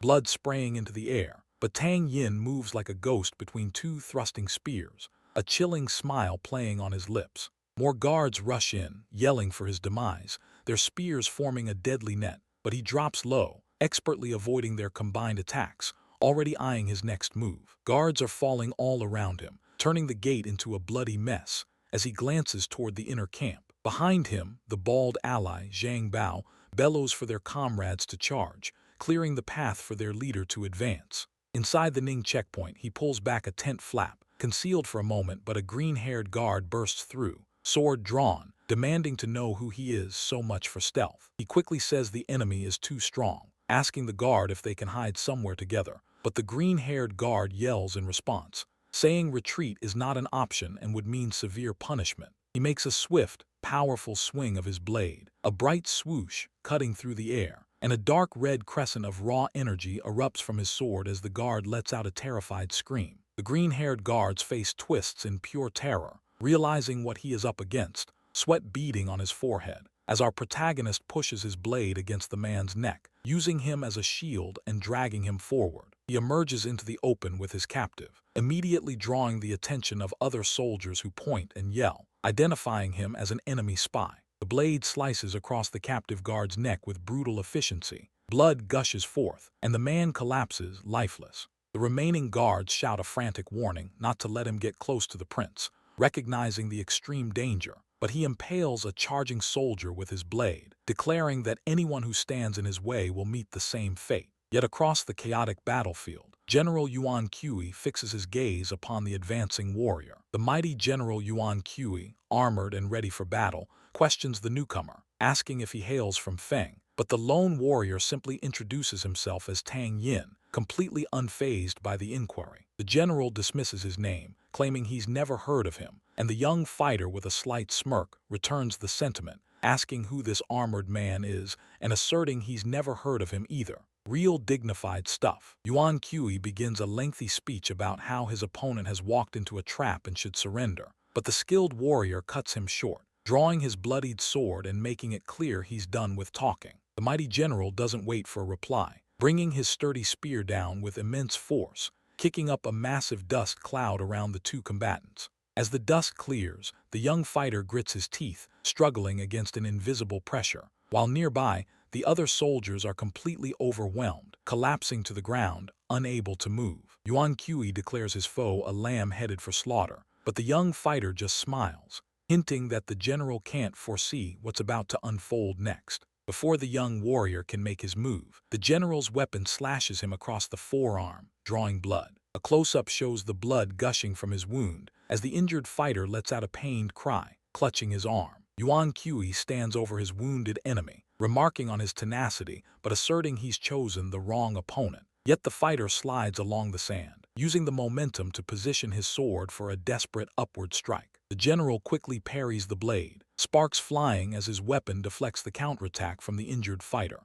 Suddenly, dark purple energy erupts around him, swirling furiously as he pushes forward against the general's weapon, his expression grim. The surrounding soldiers cry out in shock, recognizing the terrifying signs of a dark spirit cultivator, while the newly transformed Tang Yin, now healed and radiating dark energy, threatens bloody revenge as the general charges in. The enraged general screams, questioning his opponent's audacity as he violently swings his spear, while inside a nearby tent, a figure in red asks why the invader hasn't been dealt with yet. Yet this clash of pride is only the beginning of a much bloodier confrontation. A nervous royal guard urgently tells the Royal Highness to fall back, explaining that General Yuan Kui has ventured out to take on the entire imperial army. But the royal heir just scoffs at the suggestion, fully confident in their sheer number of soldiers. Rushing past his bodyguards, the prince pushes forward into the fray, eager to witness the unfolding conflict. As Tang Yin, a skilled warrior facing overwhelming odds, surges into action and launches himself at the enemy soldiers with incredible speed. He moves like a shadow, deftly sliding under and between a barrage of long spears, his movements almost too fast to follow. The enemy soldiers try to pierce him, but their attacks just glance off empty air. The general bellows at his men, commanding them to stand their ground, and then readies his massive spear for a devastating strike, determined to end the battle himself. Their weapons clash with a blinding flash, creating an explosive burst of light and power as our hero and the general lock blades in a furious exchange, sparks flying from their meeting. He then uses the momentum from that powerful block to propel himself into the thick of the enemy ranks, turning the general's attack into his own advantage as he slams into a group of soldiers, sending them scattering. The Royal Highness beams, convinced the general has won and mocking his opponent's supposed defeat. But then, from the swirling dust and chaos, our guy rises, his eyes glowing an ominous red. As he stands menacingly, his newly unleashed power causes the surrounding ground to crack and break, and the prince, who had been so smug moments before, starts screaming in pure terror. He spins his weapon with incredible force, creating a searing, fiery shield of dark energy that crackles and burns, warding off the approaching attackers with its intense heat. Despite his powerful defense, multiple long spears pierce his armor, making him wince in pain. The sheer number of opponents proves overwhelming, but he keeps fighting. The Royal Highness, now completely frantic, hysterically shouts for the soldiers to tear him to pieces, his voice echoing across the battlefield as he wants the powerful warrior dead. Our injured protagonist, still standing, focuses his remaining energy, preparing for one last desperate move as he faces the dense forest of spears, completely surrounded. With an incredible burst of strength, he unleashes a focused attack. Multiple spears shatter or are deflected, bouncing off a central point where his power is concentrated, proving he's far from defeated. As the words "Shadow Kill" are shouted, the guards panic and rush to defend their Royal Highness,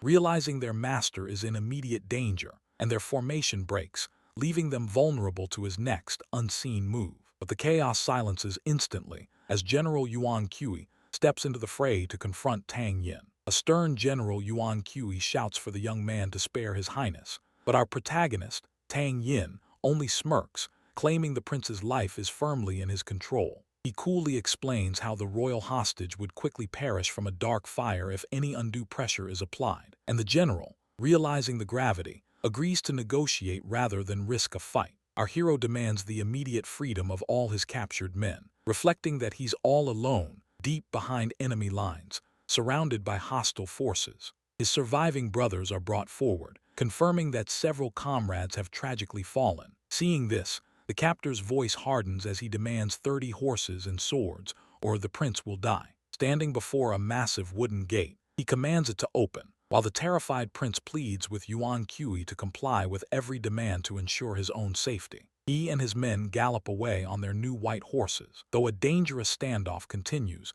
as neither side truly trusts the other to release their valuable leverage first. The young leader announces their destination is the Ning checkpoint, revealing his strategy that they must seek help from Wu Mei instead of just heading home. He urges his horse to increase its speed, racing towards the checkpoint, and upon bursting through, a guard is instantly struck down by his swift attack. Blood splatters as he fells another attacker. Then he boldly yells at the surrounding enemies, daring them to face him head-on. He shouts a name, Tang Yang, and suddenly a powerful ally Wu Mei appears dramatically, extending her golden energy blades. A close-up reveals Wu Mei's intense eyes, and her power is described as formidable, just as another ally, Wu Ying, enters the fray surrounded by vibrant red spiritual particles. A subordinate expresses his utter disbelief, calling out to Brother Tang, amazed to see him alive. Suddenly, the silver rider on a powerful, rearing white horse points a spear directly at them, issuing a bold challenge to their authority. The prince screams in absolute terror as the sharp knife returns to his throat, and enemy soldiers begin to completely surround the pair on horseback.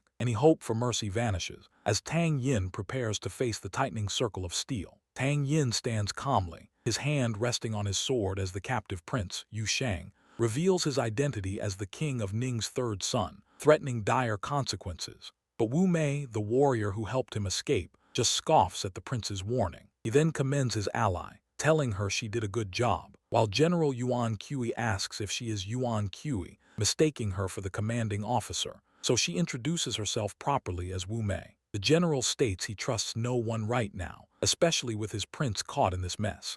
And as the royal captive cries out, Yuan Kui agrees to the terms of negotiation, provided no one harms the young man. His companion declares they won't stay and hopes their paths cross again. So the general, knowing he has no choice but to let them go, immediately orders his subordinate to inform the second prince. The prince bitterly blames him for his second capture, clearly distraught by his predicament, but Tang Yin just smirks, crediting their success to his allies' guidance. The teal-haired woman asks if Brother Tang is okay, worried about any injuries he might have sustained, and then his warrior companion offers him a small bottle of medicine, which he promptly drinks, thinking it's an oral remedy. She explains the medicine was meant for external use, a topical balm for wounds, not a drink. Then everyone asks how she managed to capture the prince, and the young captive shouts that his captor used magic against him. His companion and the subordinate both question the idea of magic, disbelieving such a thing exists. However,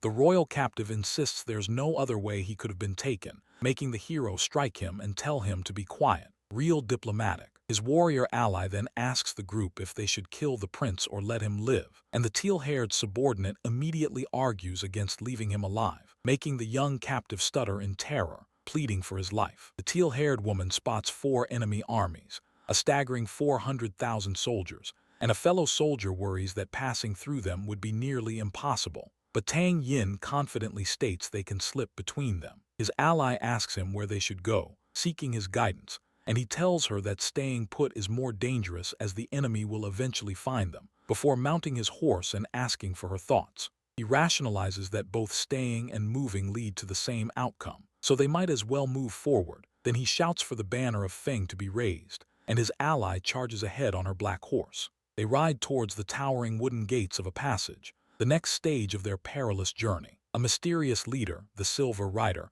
appears in the distance on a white horse, blocking their path, and he demands to know who among them is in charge, signaling a new confrontation. Yet while the Silver Rider waits, Yu Shang arrives elsewhere in a blind, violent rage. The furious Yu Shang demands to know where the prince is, utterly unaware that the very man he's searching for is right there in front of him. Wu Mei, the clever strategist, coolly informs him that his younger brother is currently their captive. The terrified prince, still held by his captors, cries out for his brother to save him from this ordeal. Our cunning leader, Tang Yin, has the struggling prince tied to his white horse, maintaining a firm grip on the younger royal. Wu Mei asks him why he's still so angry, promising they'll release the prince once they arrive at Tongmen. She really does have a way with words. The brother insists the prince must be released immediately if they want to pass through, trying to set his terms for their freedom. Tang Yin, however, ignores his demands, roughly grabbing the prince and making it clear that his life hangs entirely on the brother's next decision.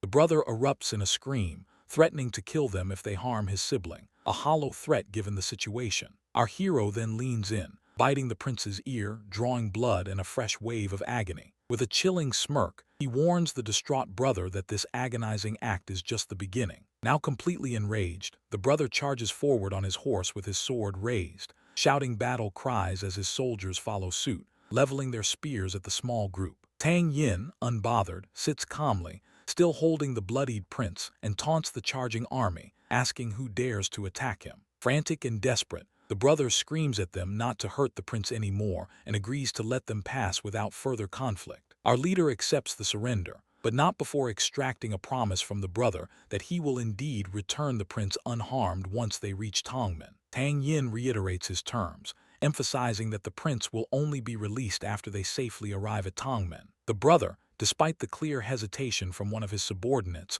orders his guards to let the group pass immediately. The soldiers, with visible reluctance, lower their weapons and move aside, all murmuring, "As you wish." Our protagonist leads his small group on his white horse, the captive prince still in tow as he shouts, "Let's go." and they ride through the now open gates of the city. He's certainly good at making an entrance. As they ride together, Wu Mei praises the cunning strategist for predicting the brothers' surrender so perfectly. He then philosophizes on human nature, while she casually asks about his family, a rare personal moment. He cleverly deflects the question about his family with a wry comment about the sky, avoiding any real answer. Wu Mei then asks if he was a killer before joining the army, to which he simply and coldly confirms, kill. Wu Mei expresses her surprise, noting that he doesn't look like a killer, and asks him for a body count. With a slight smile, he admits to killing countless people, a revelation that causes her to react with shock. A wide shot then shows the formidable closed city gate they've finally reached. The brothers' voice shouts from off-screen,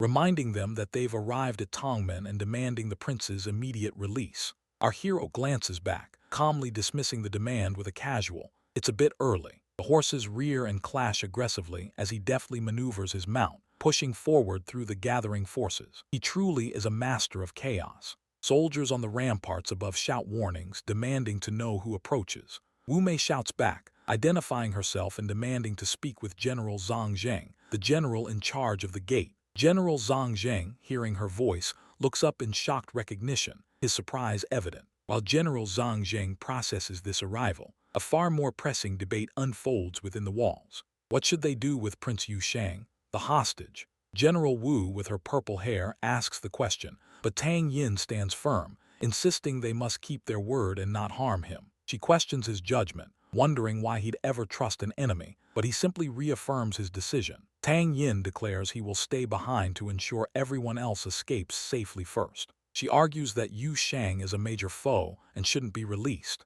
Just then, a blue-haired subordinate interjects, pointing out that killing the prince now would only breed resentment without any real benefit. With a sigh, the general agrees to follow his plan this time, conceding to his wishes. He wastes no time, telling them all it's time to move out. The loyal subordinate shouts that he will stay with Tang Yin, refusing to leave his side. They quickly mount their horses and gallop away as the sounds of the approaching enemy grow louder. At the foot of the Tongmen Wall, the Silver Rider, perched on his white horse, arrives, demanding the immediate release of the hostage. Soldiers are already scrambling up the formidable Tongmen Gate, an ominous sign. He doesn't hesitate, delivering a swift kick to Yu Shang, sending the prince tumbling towards the enemy lines. The prince screams as he falls, while the Silver Rider watches his descent with chilling calm. Real dignified stuff. With a defiant shout of "Damn you," our guy turns to face the Silver Rider, who charges on his horse. He, however, starts running along the protective wall. The purple-haired leader quickly orders her archers to protect Commander Tang,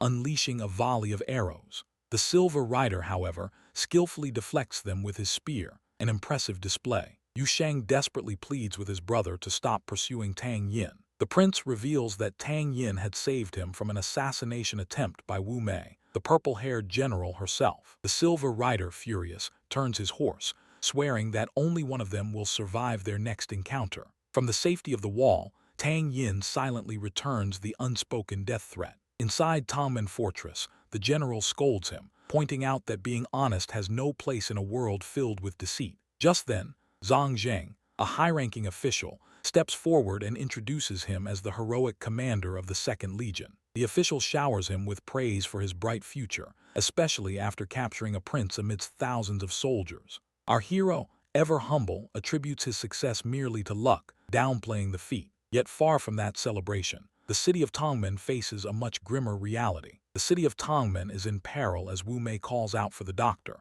worried for the patient. General Zhang Zheng angrily explains that Liang Qi is making excuses to conserve troops, even though Liang Qi should have arrived days ago, and Wu Mei despairs that the city will surely fall without help. Real dignified stuff. Hu Zhen, a scholar, warns Tang Yin that their enemies could attack the city at any moment. The attending doctor adds that without proper care, his fresh wounds could quickly turn fatal, so the injured warrior thanks them both and promises to follow the doctor's orders. He brushes off his injuries, insisting he feels fine, and tries to shift the conversation to military tactics. The scholar cautions him about General Wu and General Zhang's strained relationship, a delicate political situation, but the wounded warrior cuts him off, demanding instead to hear all about the complex politics of the Feng royal court. Yu Zhen begins to explain the power dynamics, introducing the four major families that hold sway over Feng's military forces. He points to an image of Marquis Zai Yang Hao Chun, describing him as a powerful general who commands 8 legions of soldiers.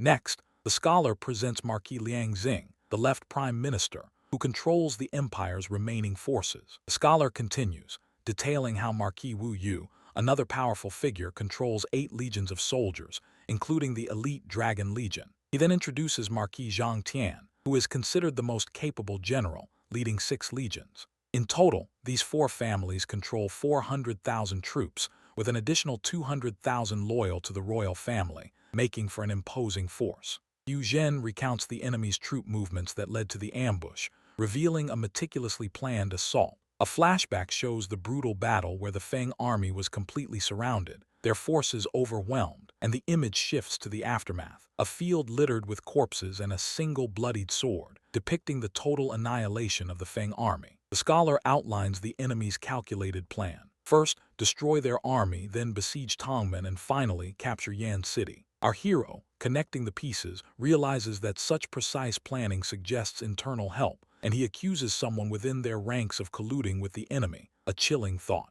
Yu Zhen looks at him, puzzled, asking how he can be so certain about a spy. The tired warrior dismisses further discussion of complex theories, stating they are irrelevant to his immediate needs. He then bluntly declares his only priority is sleep and gestures toward the door, indicating it's time for the scholar to leave. The next morning, the weary warrior wakes up in his room, looking around for his clothes. Just then, a young woman enters, carrying a fresh set of garments and food. She bows respectfully, introducing herself as Zio Yu, a new maid sent by General Wu to attend to his needs. He tells the maid to place the clothes on the bed and leave him immediately. Zio Yu, however, hesitates, insisting she should stay and help him change. With a sigh, he reiterates his command, her continued presence clearly unnerving him until she finally exits. Later, he eats a hearty meal, musing to himself that his most urgent task is to acquire a suitable weapon. As he eats, Wu Mei, his ally, enters his room, declaring that Tongmen isn't safe and she intends to return to Yan City. The hero simply dismisses her declaration with a casual go-ahead,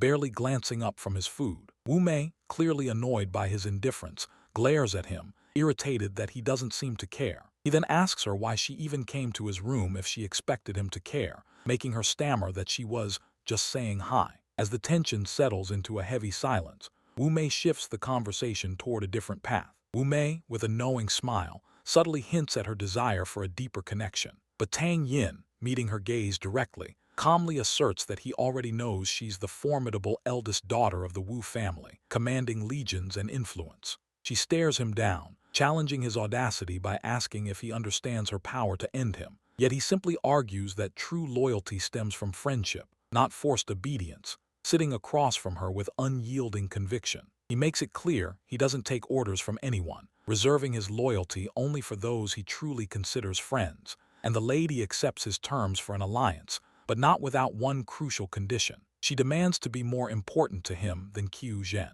They sit in silence now, the weight of their words hanging heavy between them as a simple meal sits untouched, both contemplating this strange new understanding. Later, the young man tells his companion, Qiu Zhen, to come with him to the weapon shop, explaining that he needs a special weapon custom-crafted right now. Something off the shelf won't do. Qiu Zhen nervously asks if he even has enough money for such a specific order, as townsfolk whisper about how he must be getting funds from the young Miss Wu, prompting him to sharply tell her to quiet down. Real subtle. His companion announces their arrival at the smithy, where a grizzled, one-eyed old smith, puffing on a pipe, looks up from his spot on the floor and asks about their business. He wastes no time, placing a heavy sack of money and a detailed diagram before the old craftsman, demanding the weapon be finished by sunset that very day. The old smith, intrigued by the challenge, decides to forge the blade himself, but his decision is cut short by a distant explosion, so he quickly tells Qiu Zhen to go back to the inn, as he needs to investigate the sudden siege. He rushes towards the sounds of battle, where massive boulders crash into rooftops, sending debris flying as soldiers scream and charge forward in a desperate offensive. Zhang Zheng, a powerful commander leading the city's defense, shouts orders, demanding archers immediately take their positions as soldiers ready various defenses against the constant barrage of incoming boulders. With a fierce cry of fire, Zhang Zheng unleashes a deadly volley of arrows, striking down the charging enemy soldiers in a hail of piercing shafts. Enemy soldiers swarm up ladders, attempting to scale the city walls, while the defenders fiercely push them back amidst a shower of arrows. But Zhang Zheng takes matters into his own hands, slamming the ground with incredible force, creating a massive shockwave to halt their advance. Yet will the shockwave created by Zhang Zheng be enough to stop what happens once Tang Yin awakens? Wu Mei, our capable ally, is furious, yelling for Tang Yin to return to his recovery at the inn, but he just dismisses her worries, asking a nearby soldier for his sword, already set on joining the fray. He stands there, a determined glint in his eye, making it clear he won't hide while his allies are fighting for their lives in the siege. With a grim set to his jaw, the warrior states his intent to fight, ready to shed blood alongside his comrades. Wu Mei then explains the tricky ways of dark spirit cultivation, describing how it can both mend and harm the user during intense battle. The purple-haired commander looks at him with concern, yet there's a strong acceptance in her eyes. She understands his need to fight, even if it's reckless. She draws her own blade, the golden sword shimmering, ready to assist in the fight. Tang Yin slashes his sword across an armored enemy's chest, leaving a bloody trail in his wake as the battlefield is where he feels most alive. A soldier cries out as the hero's overwhelming assault crushes his defenses. A close-up shows him with a bloodthirsty smile, a chilling sight amidst the screams and chaos of battle. He stands among the fallen, his eyes glowing with an intense red light, a silent testament to the darkness within him. The warrior swings his weapon, which now trails dark, swirling energy, carving a path through the enemy lines.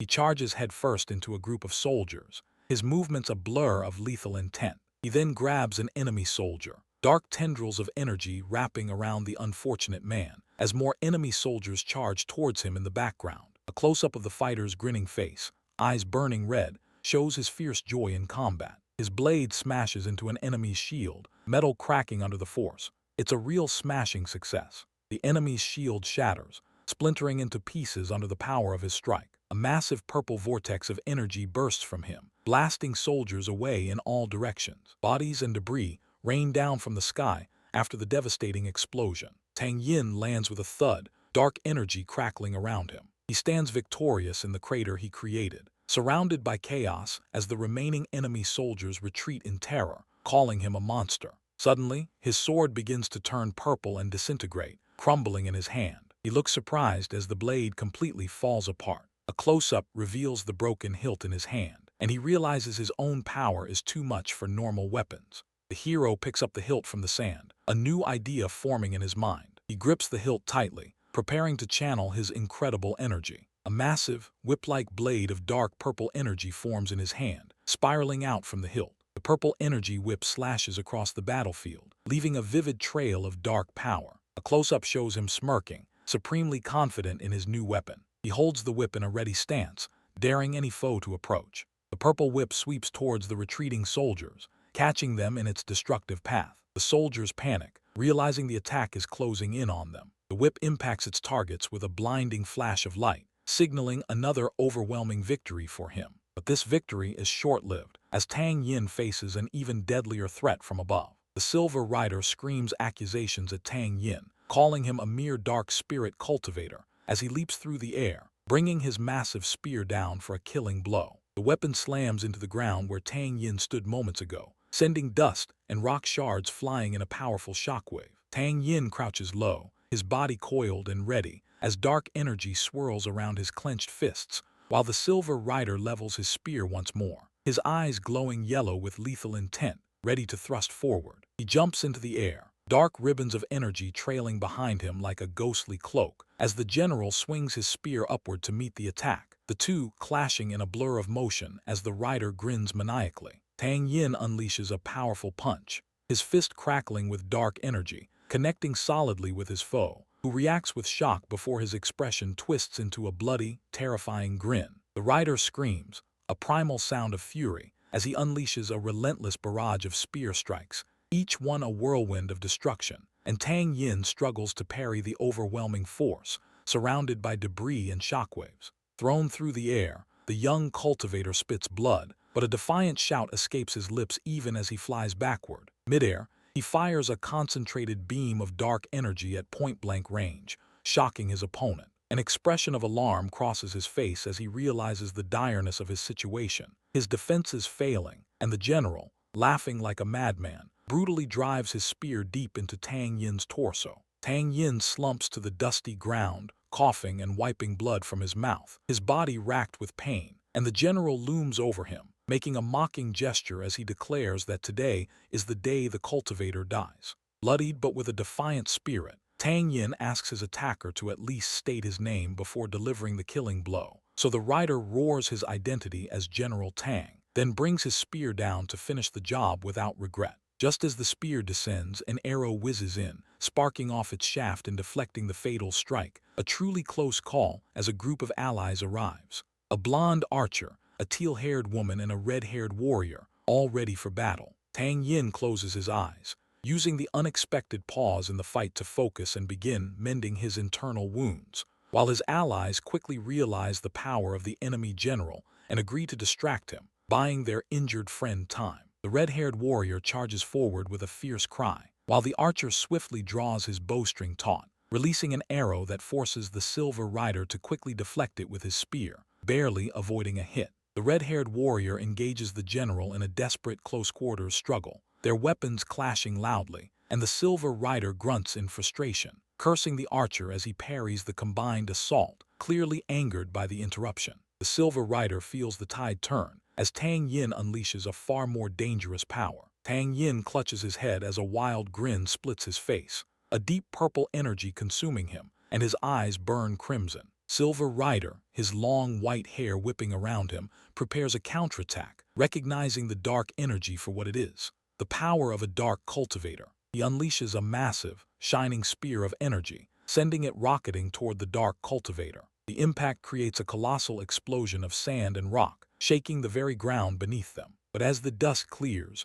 the dark cultivator stands unharmed, a confident smile playing on his lips. Suddenly, a soldier next to the general is sliced in half by an unseen force, blood spraying everywhere. Pretty rude, honestly. The dark cultivator then lands a powerful blow directly onto the silver rider's chest plate, the impact visibly cracking the metal. The red-haired swordsman leaps through the air, his blade glowing brightly as he charges the general. The general blocks the attack, his own weapon meeting the swordsman's with a resounding clang. The silver rider roars in agony as he struck from multiple directions at once by the combined assault. The dark cultivator, now fully enveloped in the dark purple energy, charges back into the fray, his red eyes glowing with intent. The general swings his long spear in a wide arc, creating a powerful shockwave that pushes all his attackers back. The dark cultivator tells the swordsman to keep the general busy from the front while he finds an opening from behind. The two allies dash towards the enemy, converging from different angles to execute their plan.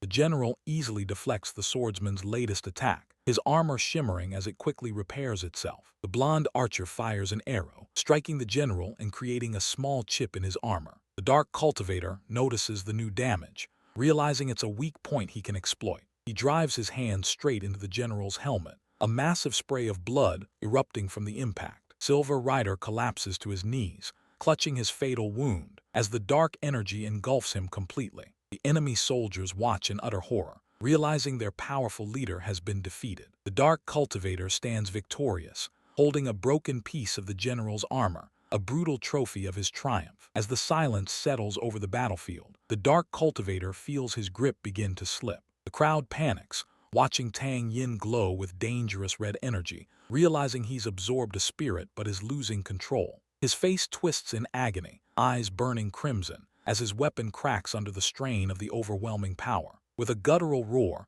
he unleashes a massive crescent wave of destructive energy that rips through the air. A massive shockwave erupts from his attack, tearing through the earth and pulverizing everything in its path, sending enemies flying. He bellows amidst the chaos, his strike completed, leaving nothing but devastation in its wake. Amidst the ruins of the city wall, Qiu Zhen cries out for his brother as a huge explosion rocks the battleground. A terrified soldier tumbles backward from a ladder, horrified by the monster-like power he's witnessed, while two other soldiers exchange grim words, confirming General Wu Qi has fallen. Our hero now lies on the ground, covered in dust and blood, his chest heaving with ragged breaths as his friends rush to his side, relieved he survived. Despite their help, he finally collapses from sheer exhaustion, his body giving out after the immense exertion. Inside, Wu Mei looks at his reflection in a shield, worry etched on her face as she checks on him. As he slowly sits up, bruised and battered, she asks how he feels, to which he admits his spiritual energy is spent,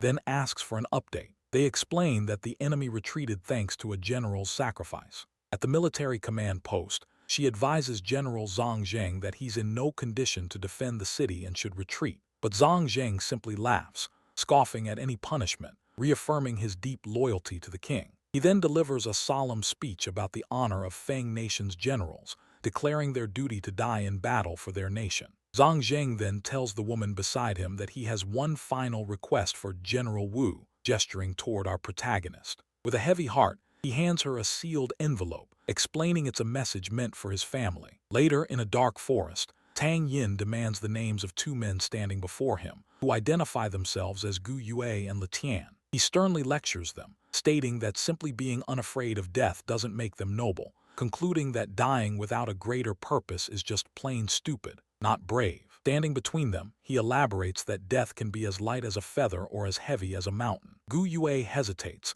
silently weighing his options and the profound choice he's been given. Finally, Gu Yue looks up with renewed determination, refusing to leave and choosing to stay by his side. Our hero turns and commands the two men to follow him, his leadership already clear. Gu Yue, stubborn as ever, clarifies that his agreement to stay doesn't mean he'll work directly for him, but Tang Yin simply walks away, telling them they are free to leave anytime if they find a better path. Real dignified stuff. In the camp, Qiu Zhen angrily scolds Gu Yue for his disrespectful attitude toward his comrades. She then hands Gu Yue a bottle of medicine, explaining it was specifically provided by Tang Yin for his wounds. Gu Yue reflects that despite his dark cultivation, the hero seems to be the kind of leader he actually wants to follow. On a mountain road, a rider gallops past, signaling an urgent situation. The group discusses their plans for Yancheng, though our hero admits he just wants some rest. Suddenly, a messenger on horseback arrives, shouting a grim report. The messenger delivers the terrible news about General Zhang Zheng and the renewed siege at Tangmen. The Ning army poured in with overwhelming force, outnumbering the defenders, who screamed, "Kill them," as their walls crumbled. The devastating report concludes that Tangmen is now fully occupied by the enemy. Suddenly, cavalry units charge into the fray, their arrival turning the tide of battle. An observer watches in awe as the massive army swiftly retakes the city gates, pushing back the invaders. By the roadside, Wu Mei angrily condemns General Liang, furious that he waited until most of the defenders were dead before showing up. A blue-haired person notes that the city is now secured with 100,000 men, a strong but late force. Wu Mei, still seething, firmly declares they will press on towards Yangcheng, their resolve unshaken. Wu Mei vents her bitter frustration, yet the consequences of their victory demand a heavy, public display. General Tang Yin, now with his new title, just smiles confidently as his ally, Wu, lists his many accomplishments while they ride through the bustling city streets, taking in all the praise. She quickly reminds him that a general's work is never done. He still needs to hand-pick his subordinates for the Second Legion, and our hero grins, eyes gleaming with ambition at the chance to build his own team. Wu then extends an invitation from her father, a military leader, assuring him there's no need for nerves, but he just chuckles softly, stating he never gets nervous, a confident glint in his eye. Meanwhile, Li Wei, one of his new subordinates, mutters his doubts about a general associating with a dark spirit user, but his comrade, Gu Yue, quickly silences him with a stern glance and a sharp reminder to mind his own business. Li Wei, laughing off his earlier concerns, openly declares his loyalty to his new boss, and the entire party then mounts their black horses, riding away from the city towards the vast, unknown horizon. They soon arrive at the dusty, windswept military camp, passing through a massive wooden gate that looms over the sandy entrance, with rows of canvas tents stretching out inside, hinting at the vast numbers gathered within. Inside a large command tent, a throng of soldiers stands at attention, saluting as Wu instructs the new general to select his commanders. He confidently announces his intention to choose only a select few to lead his legion. A low murmur spreads through the soldiers, some questioning his youth and unknown reputation. So Wu, sensing their apprehension, asks if anyone among them has reached the challenging state of spirit origination. A collective groan rises from the crowd, signaling their inability to meet such a high requirement, so he adjusts his criteria, asking instead if anyone has achieved the slightly lower tier of spirit transformation. He then clarifies his strict parameters, outlining the required age and cultivation time for his new commanders, and from the assembled soldiers, 4 figures step forward, identifying themselves as Liu Zhangsheng, Chen Fang, and Ai Jia. The general points decisively at the 4 who stepped forward, claiming them for his legion, and turning to Wu, he explains that he values raw potential over seasoned experience, a strategy that often pays off. Wu smiles, entrusting him with complete autonomy for the selection process, stating she will patiently await the impressive results, and with a nod, she exits the tent, leaving him alone with his newly chosen recruits. His chosen 4 kneel before him, introducing themselves one by one. Li Wei, Liu Zhangsheng, Chen Fang, and Ai Jia. He leans in closer, a surprised expression crossing his face as he realizes that Ai Jia is, in fact, a woman. Real observant, that guy. But such introspective moments vanish the instant Tang Yin shifts the focus to his military future. Tang Yin, the newly appointed Legion commander, casually announces that Gu Yue will be made a commander in his new military, and the veteran soldier initially stammers in disbelief before gratefully accepting the new rank. He continues to assign ranks to other soldiers like Li Tian and Li Wei, then turns his attention to Qiu Zhen, asking him directly to be his deputy, which visibly surprises and delights the trusted advisor. Qiu Zhen, grinning from ear to ear, thanks his new boss excitedly for the incredible opportunity, and the commander smiles gently, telling him that it's actually he who should be thankful for Qiu Zhen joining his army. Later, the commander and his deputy arrive at the magnificent Wu mansion, its gates surrounded by a bustling crowd of nobles and common folk, and his deputy explains that whenever the family hosts a banquet, the entire city gathers to witness the procession. 2 stern guards demand invitation cards from them, but the commander coolly replies that they don't have any, when suddenly Wu Mei,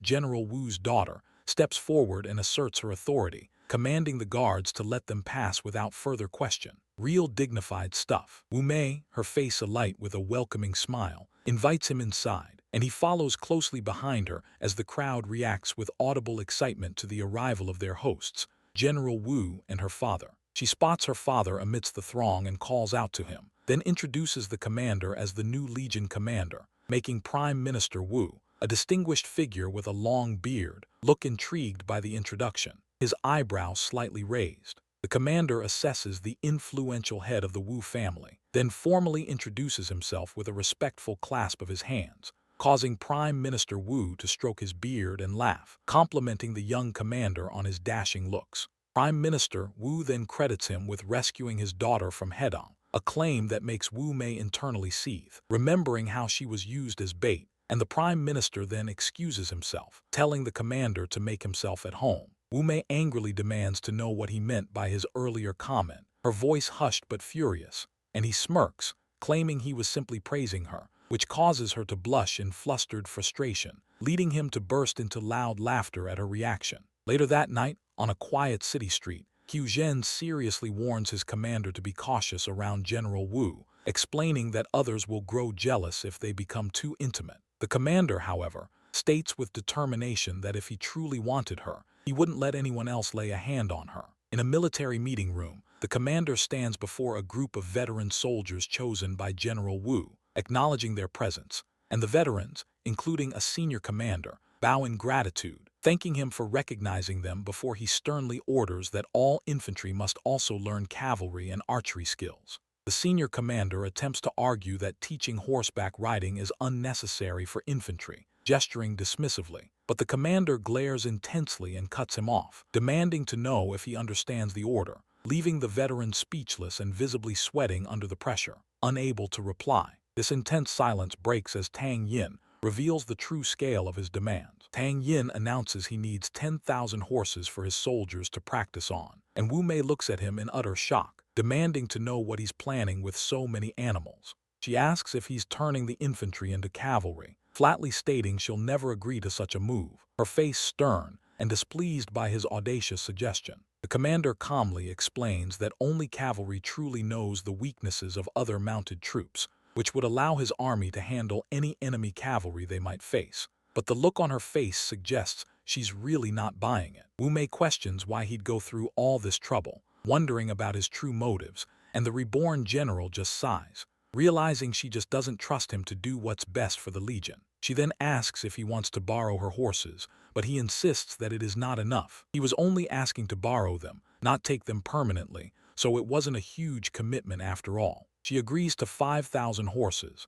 and he quickly announces he needs to get some blades from a blacksmith, custom-ordered before the city's recent attack, prompting her to declare she's coming with him, intrigued by his plans. As they walk through Yan City, his companion turns to him with a playful smile, casually asking if he ever considers settling down and starting a family in this new world. The young man laughs off the idea, claiming no one would want someone like him for marriage or children, but his companion quickly protests, insisting that he's an outstanding man. He spots the blacksmith shop, eagerly pointing it out to her, clearly wanting to change the topic. His priorities are elsewhere right now, it seems. Inside the bustling blacksmith's workshop, a nervous assistant presents a wooden box to them while the old master craftsman, a pipe clenched in his teeth, proudly vouches for the weapon's incredible quality. He opens the box and pulls out two uniquely curved swords, their dark blades gleaming ominously, holding them ready to strike, his expression serious as he prepares for a demonstration. The old blacksmith tosses a small rock into the air, challenging him to test the blades, and with a swift, powerful motion, he slices through it, leaving a trail of dark purple energy. The dark purple energy intensifies, coiling around the blades and extending up his forearms, crackling and sizzling, growing stronger with each passing moment. He stands with the swirling, powerful blades, which are now much larger, intimidating everyone in the room. The sheer intensity of the spiritual force he commands leaving them all speechless and stunned. His companion gasps in astonishment, shouting that he spiritualized the weapons not once, but twice. She can't believe what she just witnessed, pointing at him in utter disbelief. The general casually sheathes the blades, tells his companion it's time to go, and thanks the still-stunned blacksmith as they depart, leaving the master speechless, barely able to acknowledge his gratitude. Out on the city street, he confesses to his friend that he only has 2 gold coins left after paying for the powerful weapons. She offers to treat him to a meal, but he adamantly insists on paying his own way, even if it means waiting until he can repay his debts to her.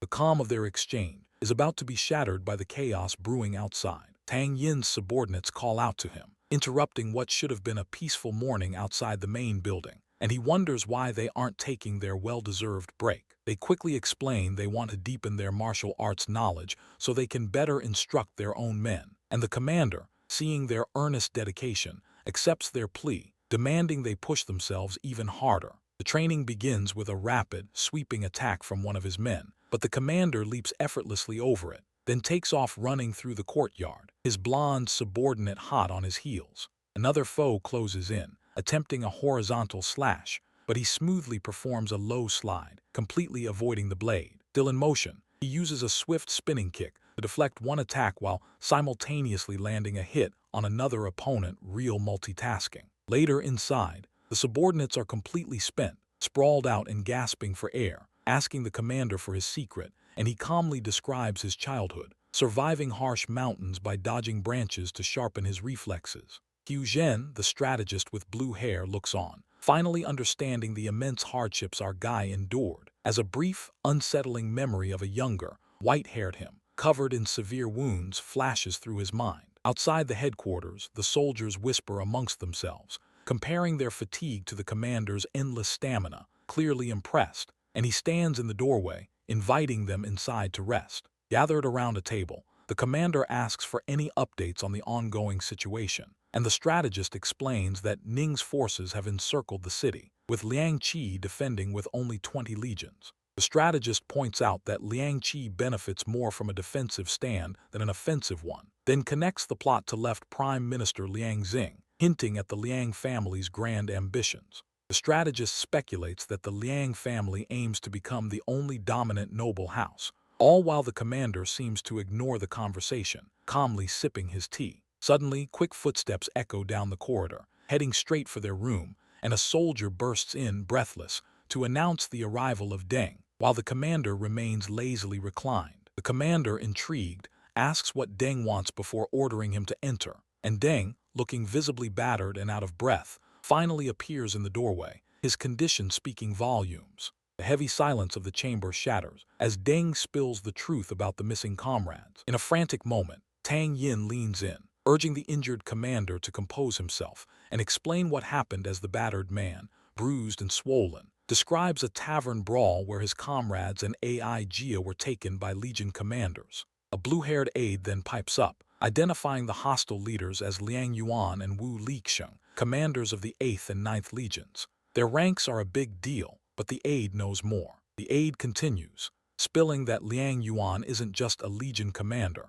but also from the crazy powerful Liang family, making him practically untouchable. Hearing that he's been called unqualified and a pretty boy who slept his way to the top makes Tang Yin smirk, a subtle shift on his face, as the injured commander nervously confirms those insults were definitely said about him. A dangerous glint sparks in his eyes, but the smirk stays put as he demands to know where these guys are now, his voice low and firm, clearly ready for a fight. The commander quickly tells him the aggressors are still at the tavern, celebrating their win, and our guy grabs the man's shoulder, pulling him close with an unnerving calm. He orders the commander to lead him there, his smile stretching wider, a look that sends shivers down the injured subordinate's spine. He knows this won't end well. As Tang Yin strides up the stairs, several subordinates yell for him to wait, urging caution, but he doesn't even slow down, his determination pushing him on. Stepping in, the blue-haired aide stops the other men from blindly following their boss, wisely telling them to go warn General Wu,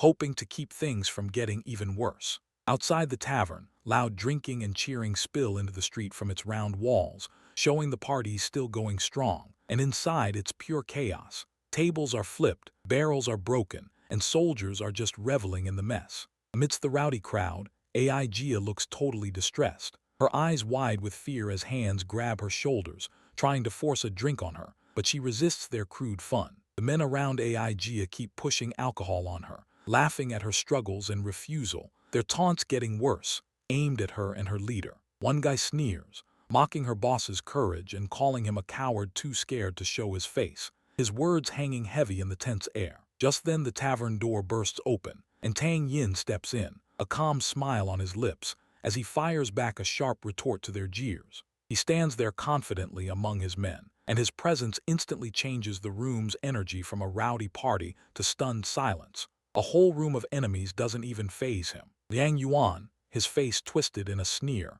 demands to know who this newcomer thinks he is. But the man calmly states his name, revealing his identity to the hostile crowd. Liang Yuan then bursts into hysterical laughter, making fun of the new arrival's reputation and hinting at something scandalous with Wu Mei, and the whole room joins in the mocking, a wave of derision washing over him. Suddenly, one voice cuts through the mockery, shouting that Liang Yuan has gone too far. The insult clearly hit a nerve, even with the partiers. A massive, burly man stands up, red-faced with rage, screaming threats directly at the newcomer, and vowing to fight anyone who dares speak against their leader. Tang Yin accepts the challenge without a second thought, his face cool, telling his men to stay back, making it clear he's handling this alone. As the brute lunges, the arriving man deftly catches his attacking hand, quietly warning him not to push his luck, but the giant is too mad to listen. The burly man shouts back, saying he outranks this new guy and isn't his friend, seeing this whole thing as a personal insult. With a cold, dismissive tone, Tang Yin shoots back that the man isn't even a real Legion commander, stripping him of his authority and mocking his claims. In one swift, smooth move, he twists the man's arm, and a sickening crack echoes through the tavern as the limb snaps. That brutal counterattack was just terrifyingly precise. With a powerful slam, he sends the screaming giant crashing to the floor, leaving him writhing in pain, and that sudden, violent display silences the room, stunning everyone. Liang Yuan and AI Jia, along with the rest of the shocked crowd, just stare in disbelief at how fast and strong that was. Nobody saw that coming. Tang Yin looks right at Liang Yuan, his voice calm but threatening, offering to discipline Liang's subordinate himself, just to show who's in charge. He keeps his creepy smile, asking if Liang Yuan minds his way of punishing the fallen commander, which isn't really a question, more like a statement of power. Enraged, Liang Yuan roars, ordering his men to swarm the intruder and kill him, as the victim on the ground lets out a pained gurgle while our protagonist calmly sits on him, taunting the surging crowd. With a chilling smirk, he watches the charging mob, ready to take on the whole tavern full of soldiers by himself. The real fight is just about to kick off. That single,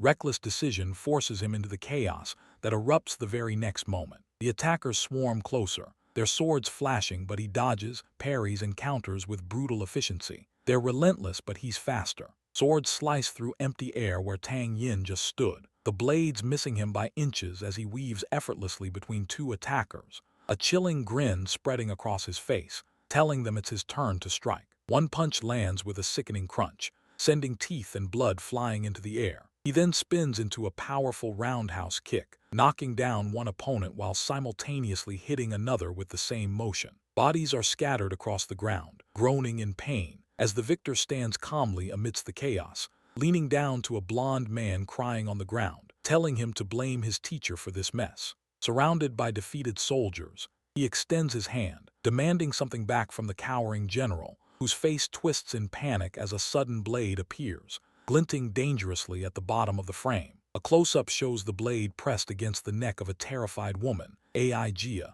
as the general behind it issues a threat. But our hero's expression shifts from neutral to a wide, manic grin, erupting in loud, deranged laughter. He casually tells the captor to go ahead and kill her if he wants to, completely unfazed, then promises a terrible vengeance, stating that even the emperor wouldn't be able to save them if they harmed his subordinate. The blade clatters to the ground, deflected or simply dropped, as the general flinches away from his own threat, while the hostage collapses, weeping and pleading for her life, though the smiling combatant ignores her distress. He then turns to the blue-haired general, Wu Mei, asking if he plans to just stand there like that, as the blonde captive watches the entire exchange with nervous apprehension, unsure what will happen next. Even after the woman is released, he asserts his dominance, making it clear they still have no choice but to listen to him. And the blue-haired general's face contorts in a furious realization that he's completely outmaneuvered. A green-haired woman in the background comments on the escalating situation as our hero's crazed grin intensifies. He licks his lips, leaning close to the fuming general and practically inviting him to attack. He then poses dramatically atop a pile of rubble and overturned tables, arms outstretched in a theatrical gesture. A close-up reveals his shouting face, calling everyone below him complete idiots. Blue spiritual energy crackles violently around the long-haired fighter as he prepares his strike, launching himself forward with a furious cry of, "I'll kill you today," though our guy just smiles calmly as the attack closes in. His own hands and weapons ignite with swirling dark purple energy, ready to meet the incoming blow, and the two forces collide in a powerful clash, blue meeting dark, sending shockwaves through the room. Suddenly, a loud command echoes through the hall, making everyone freeze in their tracks, as a woman in a vibrant red dress steps forward, exuding an undeniable authority that stops the fight cold. The silence hangs heavy until Wu Mei forces her way into the center of the fray. Wu Mei, a powerful figure, steps between two men, her expression stern as she demands to know what just happened here. She declares that everyone must leave now, threatening severe punishment if they dare to continue fighting or even think of using their spirit martial arts again. Aijia, an informant, tries to speak with her boss, who isn't visible, but Wu Mei quickly cuts her off, telling her to leave with the general. As they turn to walk away, the general lets out a frustrated sigh, clearly annoyed by the whole mess. Later, in a private room, a young man known as the Liang nephew kneels desperately before his uncle, begging him to get justice for their fallen comrades against the protagonist's killing spree. His uncle, Wu Mei, looks down with a severe expression, harshly criticizing his nephew for standing by while his 1,000-man commander died, questioning his very leadership. Real dignified stuff. The nephew tries to explain, admitting that the protagonist was simply too strong, but his uncle delivers a sharp slap across his face. Wu Mei then sternly reminds him that questioning the young man's legitimacy is an insult to the king's judgment, as well as to the worth of all imperial officials. He apologizes, then quickly shifts the blame, claiming the protagonist was crafty, tricking him and pushing the responsibility onto the now-dead commanders. The nephew cautiously wonders if his opponent had gone easy on him this time, but his uncle angrily dismisses the thought, refusing to consider such a possibility. Wu Mei explains the grave consequences. If he continues pursuing this matter, he'll face his own punishment and be unable to protect his nephew. When the nephew proposes calling other brothers to take out his target, the general furiously reminds him of the importance of the Liang family name and the king's current dependence on him. The nephew asks if they're really just going to let this go, and the general smirks, claiming they can't act yet. Meanwhile, his internal thoughts are roaring the young man's name, accompanied by a menacing presence that seems to materialize right behind his rival. Elsewhere, Qiu Zhen, a political commentator, introduces himself from an auditorium, ready to explain the complex fallout from the protagonist's recent victory against the two Legion commanders. Back inside the army camp, our hero inquires about the Liang family's recent movements, and AI Jia reports that they're lying low to protect their reputation in Tongxian. She urges caution against any potential plots, but he simply smokes calmly, fully aware of the brewing threat. AI Jia then tells him that things went better than anyone expected, and the general was right to promote him to his new role. Suddenly, Wu Mei makes an unannounced entry, casually sitting on the edge of his desk or bed with a soft git sound. Subtle. The general casually observes that the matter was resolved without her father's direct intervention, but he clarifies that Prime Minister Liang only backed down because of her influence. He credits her for the successful outcome while sipping tea, and she looks genuinely surprised by his polite acknowledgement. He suspects that she didn't come all this way just for a casual chat, and she confirms his suspicions, stating she has an important mission for him. As ghostly warriors appear behind her, indicating a serious war-related duty, she announces the very first mission for his new legion. He questions why an entire legion is needed just to protect one person, and Wu Mei emphasizes the gravity of the task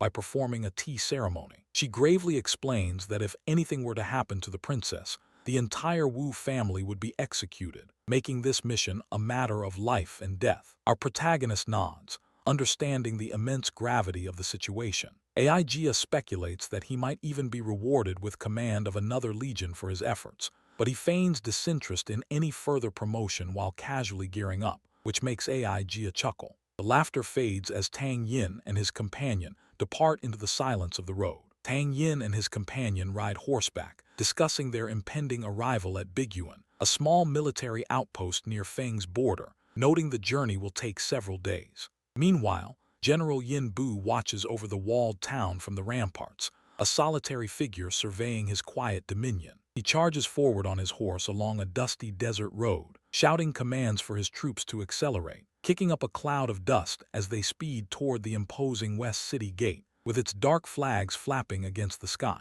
Inside Biguan, Yin Bu sighs, wishing he could leave this desolate post, but his frustration instantly shifts to excitement when a soldier reports that men from the capital city are on their way. He realizes this must be the princess's escort, eagerly ordering everyone to prepare for their arrival, perhaps finally a change of pace. The cavalry thunders through the fortress gate's stone corridor, their armor clanking, and General Yin Bu greets the new arrivals with clasped hands, praising the general's reputation and extending a warm welcome. The arriving general and his teal-haired companion quickly inquire about the princess's expected arrival time. The general of the fortress strokes his chin, estimating 2 days until the princess arrives, which surprises our hero, who notes no messengers were sent ahead. Accepting the delay, the newcomer decides they'll simply wait, and their host generously offers to show them to their prepared quarters. Later that evening, inside the dining quarters, wine flows freely as food is served at the table. The teal-haired companion remarks that their host doesn't look particularly special, then reveals that the commander of Biguan has been exiled here for 10 years,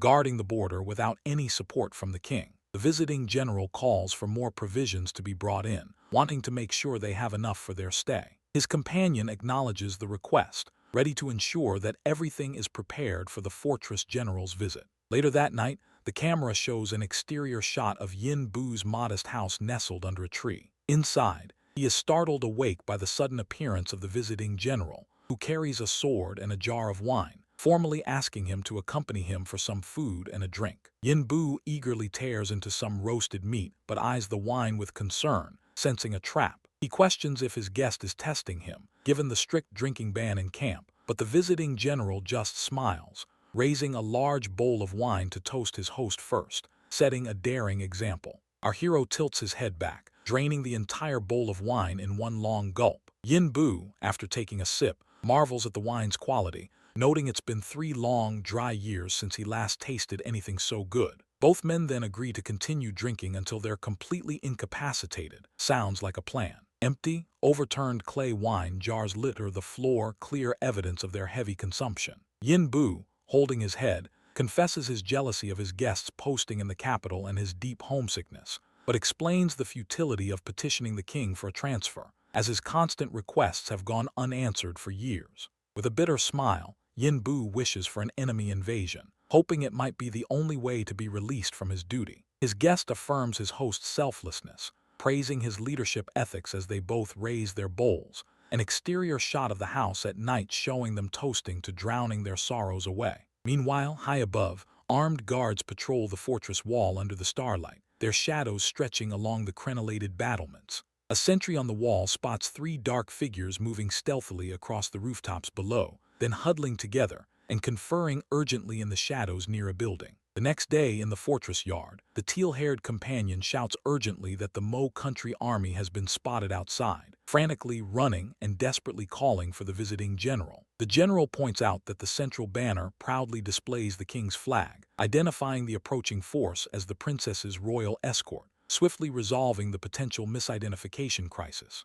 The desert road comes alive with the princess's escort, a grand full-page view revealing armored riders and the royal carriage making a magnificent entrance, the king's flag waving prominently, marking their arrival as a significant event. This display of royal power vanishes the moment Liao Gang demands the commander show himself. The general Liao Gang shouts orders from his horse, demanding the commander show himself, his voice sharp with impatience. From atop the wall, Yin Bu, the commander of Ba Pass, yells back, asking the visitors to please wait just a moment. With a heavy groan, the drawbridge drops, chains rattling as Tang Yin, the legion commander, rides through on his horse, entering with quiet confidence. He coolly introduces himself, which makes Liao Gang sneer, scoffing at the idea of a mere legion commander being trusted with an imperial princess. Our guy cuts off the general's lecture on respect, his gaze firm as he insists the city gates open now, and the royal carriage and its guards begin to roll forward. As the carriage nears,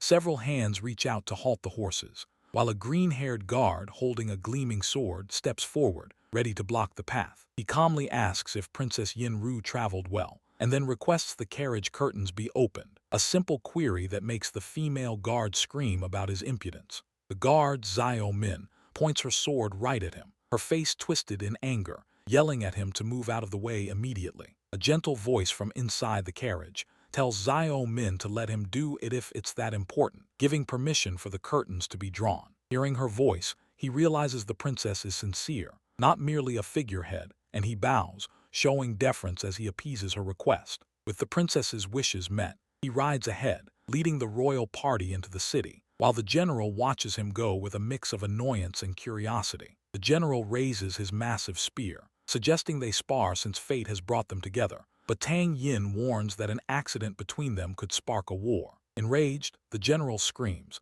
bringing his giant blade crashing down toward him with terrifying force, aiming to teach the audacious legion commander a lesson. A close-up reveals the shattered blade of the general's weapon, lying in pieces as the formidable warrior stares in utter disbelief, and the legion commander casually waves goodbye, riding off as his opponent struggles to comprehend what just happened. As the battlefield falls silent, Tang Yin signals the march to a sudden, weary halt. Tang Yin tells Qiu Zhen to inform the commander of Gu Yue's group to prepare for a rest stop, and she nods in understanding as he then raises his voice, shouting for everyone to halt and take a much-needed break from their journey. From inside the ornate red carriage, Princess Yin Ru peeks out, asking when they'll reach the next town, and the commander is surprised by her voice, finding it oddly familiar as Qiu Zhen announces the princess wishes to speak. He steps forward, offering his assistance, but still wonders about the strange sense of déjà vu, as the princess's simple question leaves him with an unsettling feeling he can't quite place, but perhaps it's nothing to worry about. Qiu Zhen explains that the Imperial Highness has been hiding inside the carriage, making our commander flash a sarcastic smile as he jokes, asking if the princess thinks there are monsters outside, sounding a little too glib. He reaches out, pulling back the blue carriage curtains to invite her out, seemingly unaware of the dramatic turn his journey is about to take. The camera zooms in, first on Princess Yin Ru's ornate golden collar and teal earrings, then revealing her full, delicate face as she steps out of the carriage, bathed in the light, ready to greet her escort. Our hero's expression shifts dramatically, his eyes wide with shock and distress as he stares at the princess, the air around him thickening, a sudden tension gripping his usually calm demeanor. He then blurts out a name, Shui Jing, causing immediate alarm among those present, and the sudden outburst hints at a painful past, shaking him to his very core. Tang Yin points an accusing finger at the princess, yelling about betrayal and harm, claiming their vows were nothing but lies, and a pale, gray-haired figure, a ghostly memory, manifests behind him, his face contorted in fury. Yu Zhen quickly draws her sword, holding it out as she shouts at Tang Yin not to come any closer to the princess, the situation spiraling out of control and threatening violence. A crowd of armored guards surrounds them, calling out for their commander to stop, pleading with him to regain his composure, with confusion and fear etched on their faces. Several men bravely jump on his back and arms, trying to pin him down, but he grits his teeth, resisting with immense strength, and an extreme close-up reveals his eyes have turned solid red with black sclera, a terrifying transformation. With his face contorted in rage, our commander, with glowing red eyes, prepares to launch an attack, the dark, unstable power building within him palpable, threatening everyone nearby. He bellows, pointing forward with menacing intent, declaring he will kill both Shui Jing and the gray-haired ghostly memory figure, the inner battle raging, his true self struggling against the possessed fury. Inside his mind, the gray-haired ghostly memory figure sighs, telling him to be quiet and mentioning a grudge from 500 years ago, the spirit seeming amused by his struggles. Our hero, however, smirks back, asserting his dominance and telling the memory that he hates being disturbed, making it clear he will not be controlled by ancient grievances. Within the dark void of his mind, he winds up and delivers a massive kick to the gray-haired ghostly memory figure, yelling for the spirit to get lost, unleashing all his pent-up frustration. The ghostly memory figure is sent flying backward through the dark air, screaming in defeat as it dissipates, our hero having successfully asserted control over his inner demons, at least for now. Back on the dusty ground, Qiu Zhen leans forward, shouting for more men to join the pile and help stop her boss, her voice ringing with desperation, the situation still volatile. Dozens of men in black grapple and sit on top of the struggling figure, trying their best to restrain him. It's a chaotic scene, but they're determined to prevent further damage. Suddenly, a loud boom explodes from the epicenter of the struggle, blowing the guards backward, and Tang Yin emerges from the dust, surprisingly composed. He bows slightly to the princess, telling her he hopes she doesn't take his actions to heart. His apology, though sincere, doesn't quite explain the terrifying display everyone just witnessed. Yet the tension in the air follows him as he makes his way toward the city gates. Tang Yin steps into the city, passing beneath the massive arch, his eyes scanning every detail of his surroundings as Wu Mei, an official from the city lord's office, greets him with a broad, welcoming smile and an open gesture. He immediately assigns his team to keep watch in all four directions, leaving nothing to chance, then tells Ai Jia, the princess's loyal protector, to make sure the princess is safe. She relays a message from Mr. Li, who wants to meet with the Imperial Guard. Mr. Li, the Wancheng city lord, inquires if Princess Yin Ru will be gracing his banquet with her presence tonight. Ai Jia diplomatically declines, explaining that the princess is resting, suggesting that the Chiliarch attend in her stead. Real dignified stuff. The city lord departs to make preparations for his celebration, leaving behind a subtle tension in the air. And Ai Jia gently reminds our hero of the importance of respecting the city lord standing in this city. Later, under the cool cloak of night, the commander agrees to scope out the banquet situation. As the moon glows overhead, Ai Jia calls out to him, reminding him that it's almost time to head out. He confirms his readiness, a grim determination in his eyes, and together, he and Ai Jia descend the grand staircase, stepping closer to whatever the night holds. Meanwhile, high above on a shadowy rooftop, an assassin reports that their target has left the safety of the residence, confirming the mission can begin. The leader, a masked figure, unsheathes his blade with a chilling glint and commands his team to begin the assault. Inside the banquet hall, guests chatter about Princess Yin Ru and her mysterious demeanor, oblivious to the impending danger. Tang Yin, however, feels an unsettling unease, rubbing his forehead as the oppressive formality of the event clashes with his killer instincts. A wide shot reveals the targeted building, bathed in the pale moonlight, as masked assassins unleash wriggling tendrils of dangerous red energy at the unsuspecting guards. The attack swift and brutal. Ai Jia screams for everyone to protect the princess, her voice laced with panic and urgency. The assassin leader stands triumphantly over several fallen guards, scoffing at their pathetic attempts to defend the royal, then declares that everyone present will meet their end tonight. Gu Yue, ever the fighter, charges into the fray, slicing down enemies with swift, practiced movements, muttering to himself, annoyed at having to do all the heavy lifting while also keeping a lookout for any threats to the princess.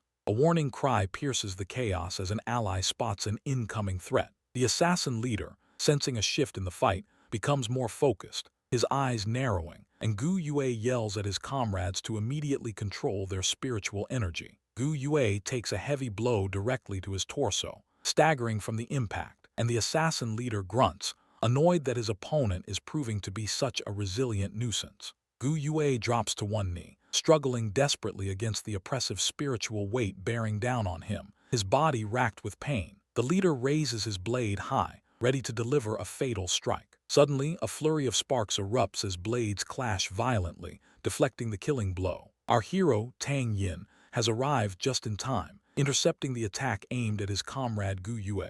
He spins with blinding speed, slashing at the assassin leader, whose reaction is a grunt of pain and surprise, clearly caught off guard by the swift counterattack. His allies realize that the overwhelming spiritual pressure has significantly lightened, giving them a moment's reprieve. He quickly instructs Gu Yue and AI Jia to prioritize the princess's safety above all else, while the assassin leader barks orders for his minions to swarm the interloper and reapply the crushing force. The minions offer to help control the pressure, but the leader, confident in his own power, refuses their assistance as a massive, destructive wave of spiritual energy surges forward, hurtling directly towards our hero. He nimbly ducks and weaves, dodging the dangerous streaks of red energy that whip past him. His sword clangs against the leader's blade, parrying a direct strike with expert precision. The leader, observing his attacks, realizes that his movements are simply too slow for his agile opponent. Suddenly, 6 identical copies of the leader shimmer into existence,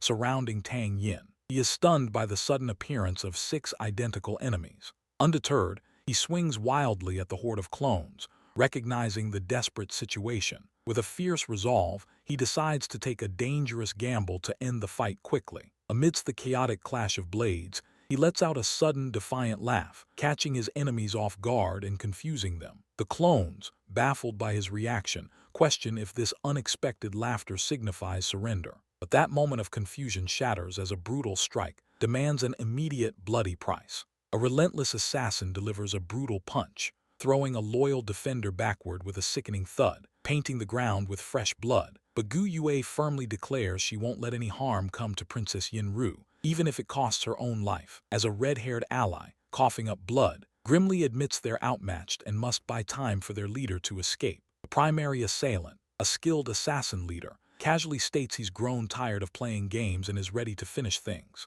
Despite this, a green-haired warrior, injured but defiant, rallies the remaining allies to charge together, urging them to overwhelm the foe, but the assassin just sneers, mocking their desperate bravery as they rush forward and warning them they're just inviting their own doom. As the assassins move in, blades clash with a violent swoosh when Tang Yin intercepts the attack, surrounded by crimson ribbons of dangerous energy. And in a close-up, the impact of their crossed swords is so intense that blood sprays, seemingly from an accidental impalement, which the assassin watches in disbelief while Tang Yin, a smirk playing on his lips, reveals his cunning technique. With a sudden burst of power, Tang Yin's hand erupts with dark purple energy, sending shattered blade fragments flying around him and catching everyone off guard, and the enemies in the background recoil in utter shock, their faces contorted in wide-eyed amazement at the sudden display of raw power. It seems they underestimated their opponent, an honest mistake. Tang Yin lets out a scream of exertion, summoning a giant energy scythe that glows ominously above his head, ready to strike down his foes,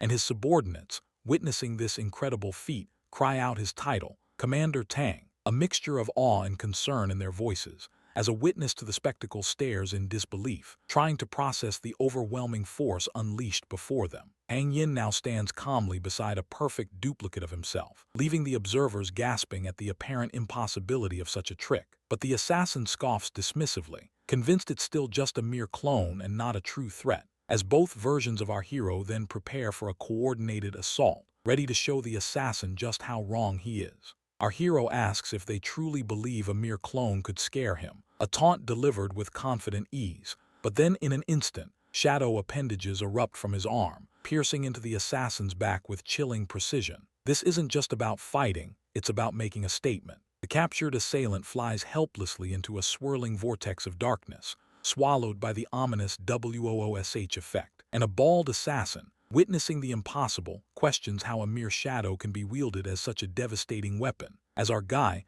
observing his trapped foe, simply smiles knowingly, already savoring his victory. The remaining enemies cry out for a strategic retreat, as the dark purple energy relentlessly pursues them, and the commander swiftly catches a fleeing foe by the face with a shadowy hand, a menacing smile spreading across his face, as an extreme close-up reveals his grinning expression, his eyes burning crimson with predatory satisfaction. Onlookers scream in sheer horror, realizing that all three assailants are now dead, cut down with terrifying efficiency, as our hero strides calmly through the dissipating trails of dark purple energy, surveying the aftermath of his overwhelming display of power. And Gu Yue, the princess's protector, hails him as Legion Commander Tang, her voice filled with respect and immense relief. Our hero immediately commands that the city be sealed off, allowing no one to enter or exit, ensuring the safety of all within, and his soldiers salute in unison, barking, "Yes, Sir," with unwavering loyalty and discipline as he then walks through large,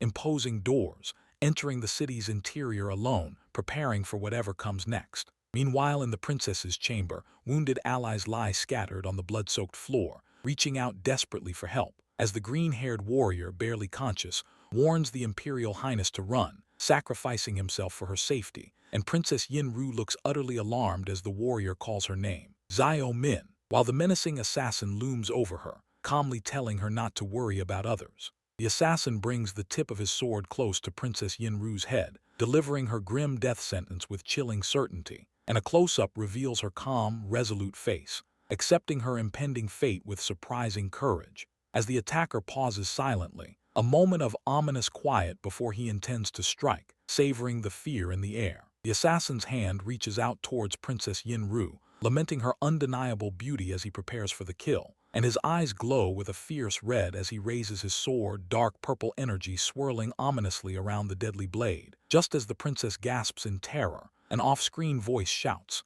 "Tang Yin," freezing the deadly action midair. Tang Yin blurs into the frame, heralded by a massive swoosh speed line, arriving just in the nick of time, and he quickly positions himself protectively before Princess Yin Ru, apologizing for his tardiness, though his actions speak louder than any words. But the assassin realizes his grave error, cursing his own carelessness for allowing such an opening. A beam of dark purple energy streaks across the floor, aimed directly at Princess Yin Ru, who screams in terror as death inches closer. But our hero's expression hardens as he sees the attack coming, preparing to intervene, and a massive clang erupts as blades meet, a testament to his quick reflexes, blocking the assassin's lethal shot just moments before it connects. The initial clang echoes as both warriors strain against each other, locked in a fierce test of strength and will, and a second clang highlights the immense pressure, showing the grim determination on our hero's face as he defends the princess. And the exchange continues with a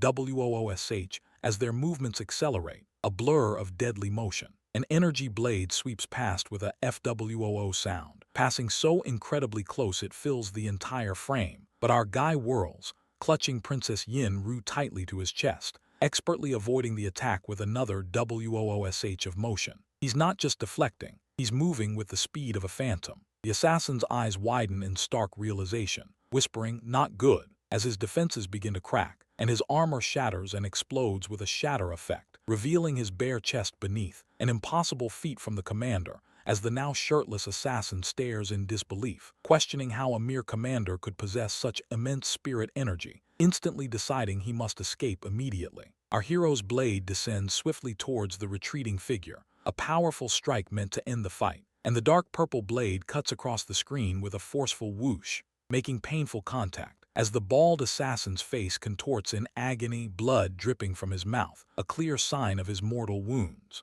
Tang Yin points his weapon downward, demanding the assassin's identity and who sent him, stating he'll consider sparing the man's life if he talks. Offering a slim chance at survival, however, the bloodied assassin merely laughs, a harsh, defiant sound, scorning the offer of mercy. Some people just don't want to be saved. That defiance dies in the throat of the assassin, as Tang Yin steps into the aftermath. The sounds of battle have just ended as Tang Yin descends onto the cold, hard steps, his sword already drawn, a grim testament to the fight just waged as bodies lie scattered below him in the curved corridor. Soldiers anxiously arrive, their faces etched with panic, asking the commander if the princess is safe, and he questions them sharply, wondering why it took them so long to get here. He quickly assigns tasks, instructing Li Tian and Li Wei to care for the injured, then orders Deng Ming Yang to go after Wu Mei, the city lord who hosted the banquet, making it clear that violence is an option if necessary. The city lord, now on his knees and terrified, asks what happened regarding the assassins, claiming he was merely enjoying wine at the banquet and trying to plead his innocence. Tang Yin doesn't buy it, accusing the city lord of being involved by hosting the banquet. The lord screams in pure terror as he's dragged away, begging for mercy when he hears talk of torture. Qiu Zhen, the intelligent advisor, steps forward, suggesting that the city lord isn't cunning enough for such a plot and surmises he was just a pawn, used by someone else to set up the banquet. Our hero tells Qiu Zhen to handle the details of the city lord's interrogation, while he heads to see Princess Yin Ru, who thanks him profusely, grateful for his quick thinking and the healing he provided earlier. He playfully remarks that she must feel very indebted to him, which seems to annoy her just a little bit. Suddenly, the door creaks open and the princess steps out, addressing him formally as Legion Commander. The princess's maids gasp at the sight of him, his armor still splattered with blood from the fight, and she approaches him with concern, asking if he's injured and carefully looking at his bloodied clothes. He waves off her concern with a small gesture, assuring her he's fine despite the mess, and bows slightly, promising to clean up and return to ensure her continued safety. He then asks if she needs anything else before he leaves, a question that prompts a soft blush from the royal. She hesitates, then timidly asks if he would consider staying for the night. He reassures her, saying he'll be back soon and will stand guard outside her door, so she has nothing to fear, and they exchange sincere thanks and mutual respect before he finally excuses himself. Back with Qiu Zhen, the advisor reveals that a merchant passing through the city had manipulated the city lord, adding that the merchant who paid for the banquet has now vanished without a trace, leaving a trail of questions. The commander connects the dots, realizing the assassination was a ploy to mess with the political scene during wartime, and he decides to keep his focus on protecting the princess, leaving the deeper investigation to his trusted advisor. Later, walking alone, he thinks about the devastating defeat and the unknown motives of the spy behind it all. But his thoughts are gently interrupted as the princess peeks out from her door, calling his name softly. She asks him why he's still awake, then offers him a folded blanket, a small gesture of care in the cool night. He accepts the blanket with a warm smile, thanking the princess for her thoughtful kindness. She wishes him a good night and quietly closes her door, leaving him to the hallway. The scene shifts to him huddled against the wall in the hallway, wrapped in the blanket, trying to get some rest. From inside her room, the princess peeks out once more, her expression full of quiet concern before she finally closes her door for the night. Morning light fills the room as he wakes up, a peaceful smile on his face, feeling refreshed, holding the folded blanket and quietly making his way out, ready to face the new day. He asks Qiu Zhen if he managed to get any sleep, acknowledging the ongoing, sleepless investigation, and his advisor reports that despite all their efforts, the assassins have disappeared without a trace, leaving no clues behind. He issues a direct command to his subordinate Gu Yue to ready the troops for their departure, and outside, a formidable army of mounted soldiers clad in dark armor waits on a dusty road, poised for movement. A guard updates the princess through her carriage window, letting her know they'll be arriving soon, and she and her maid look out, observing the city gates as they approach, signaling the journey ahead. The gates swing open, but a much more turbulent confrontation awaits Tang Yin inside. Horses thunder towards the mighty fortress as Tang Yin, the hero of the hour, bows before an awaiting official, humbly declaring his arrival and respectfully requesting an audience with the prince to report his success. The official, Wu Xiang, greets him with warmth, commending the young warrior for his arduous journey, but Tang Yin deflects the praise, his thoughts already on the princess's safety, asking after her well-being. He assures him of a generous reward for his valor in protecting her, and the hero accepts the news with a simple thanks, then turns to address the soldiers, a new mission already forming in his mind. Meanwhile, the royal carriage, flanked by its guards, moves in a tight formation across a grand bridge, heading directly towards the imposing palace gates.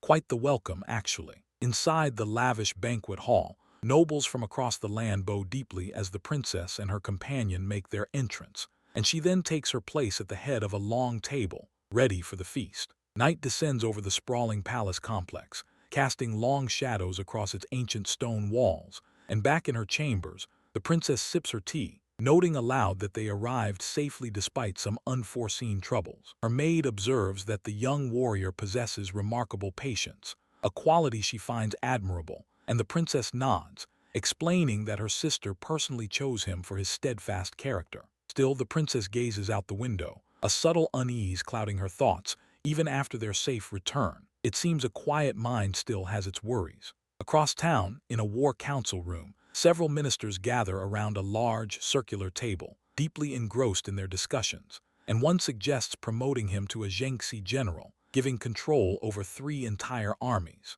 Liang Xing, another minister, immediately objects, arguing that the warrior is too young for such a significant responsibility, but his colleague, firm in his stance, insists on rewarding him, refusing to back down from his decision. Wu Xiang then proposes a compromise. Make him a Zhenbei general and station him in the dangerous Pingyuan County, to which Liang Xing quickly retorts, accusing his colleague of trying to sideline a valuable talent. The king, tired of the bickering, finally steps in, putting an end to the argument, and he accepts the suggestion to send the young hero away, sealing his fate. The officials, now all smiles, exchange pleasantries before adjourning their late meeting. Everyone's quite pleased with themselves. A split panel then shows Liang Xing consumed by barely contained rage, while the architect of the scheme wears a smug smirk. At the Liang residence, Liang Xing furiously shouts that his efforts to promote Tang Yin have been completely wasted by his shameless opponent, and the princess, overhearing, realizes this is a plot against her father and the warrior. Later, in a quiet hallway, Tang Yin stands before the princess, looking directly at her as he asks why the ministers had summoned him. Liang Xing, in a solemn voice, tells him he has important news from the king and formally announces the warrior's promotion to Zhenbei general. The hero questions inwardly why he must be stationed in Pingyuan County, a dangerous outpost far from the capital. The princess asks for his true opinion on the new rank, but he remains stoic, stating he has none to give, boasting that nothing can truly best him, no matter where he's sent. In a desperate plea, the princess grabs his arm, her voice filled with anguish, saying she doesn't want to see his body carried back to the city, dead for the country. Tang Yin laughs softly, reassuring the princess that he won't die so easily, and he agrees to the assignment, but only on one condition. He must be allowed to choose his own subordinates. The princess, seeing his determination, finally gives in, accepting his terms, and with a final glance, he bids her farewell, ready to leave first. As the sun dips below the horizon, painting the sky in fiery hues, lights begin to twinkle across the city, and a new night falls, carrying with it the silent departure of a general to a land filled with unknowns. Yet shadows stir within the walls, where a conversation waits to unfold. Inside Tang Yin's mansion, a trusted advisor speaks thoughtfully, noting that current events might actually favor our general's journey, which surprises him, asking why things are looking up for him now. The advisor then points out the dangers lurking, with powerful figures fighting among themselves, making the city a risky place where one could easily become a sacrifice. A slight smile plays on Tang Yin's lips as he takes in this information, understanding the hidden wisdom in his advisor's words. His advisor expresses concern about the Morpheus gang, but the general confidently dismisses it, declaring his preference for the battlefield over peaceful negotiations. A line of grim-faced soldiers stands before him, their expressions a stark contrast to his own calm demeanor, making him wonder why everyone is so gloomy. He then announces that the Second Army will remain behind, and though leaders may change, he won't force anyone to follow him on his next assignment. He considers their devotion when 2 muscular men clasp hands, thinking that taking them along isn't a bad idea since their loyalty is quite exceptional. He lets out a soft pondering their eagerness and commitment as 3 subordinates volunteer together. Tang Yin stands, gently telling them not to feel pressured, and that a feast will be prepared for them later that day. He laughs, clarifying that his new post in Pingyuan County is a promotion, not a punishment, and he's now a Zhengbei general. Later, a magnificent spread of food covers the table, promising a night of hearty eating and camaraderie for the newly promoted general. The entire group gathers around a large table, everyone eating and drinking together, celebrating their general's promotion and their shared bond. One subordinate starts speaking sadly, then declares his absolute desire to follow the general, regardless of where he goes, showing deep loyalty. Another subordinate, a bit nervous, voices his pledge, asking the general not to mock their sincerity, which, fair enough. Tang Yin accepts their pledges, acknowledging that he hasn't blindly accepted them as brothers, but now their bond is solidified. The next morning, Tang Yin meticulously fastens his collar, preparing for the day ahead. He asks if Wu Mei has something to tell him, but she stands silently, a hint of concern in her eyes. She reassures him that the princess will soon end the war and promises to help transfer him back, hoping he won't be there for long. He smiles, stating he will adapt quickly with his potential, confident in his ability to handle whatever comes. He looks confused, wondering what kind of gift could be so secretive and intriguing that Wu Mei is hinting at. Wu Mei gently strokes the horse, explaining that its name is Yi Ying, a rare pure breed she acquired 2 years ago for him. She scolds him playfully for still being so polite, a hint of exasperation in her voice, and he whispers her name. Wu Mei embraces him tightly, her voice filled with emotion as she commands him not to die, holding on for dear life. His face shows a profound sadness,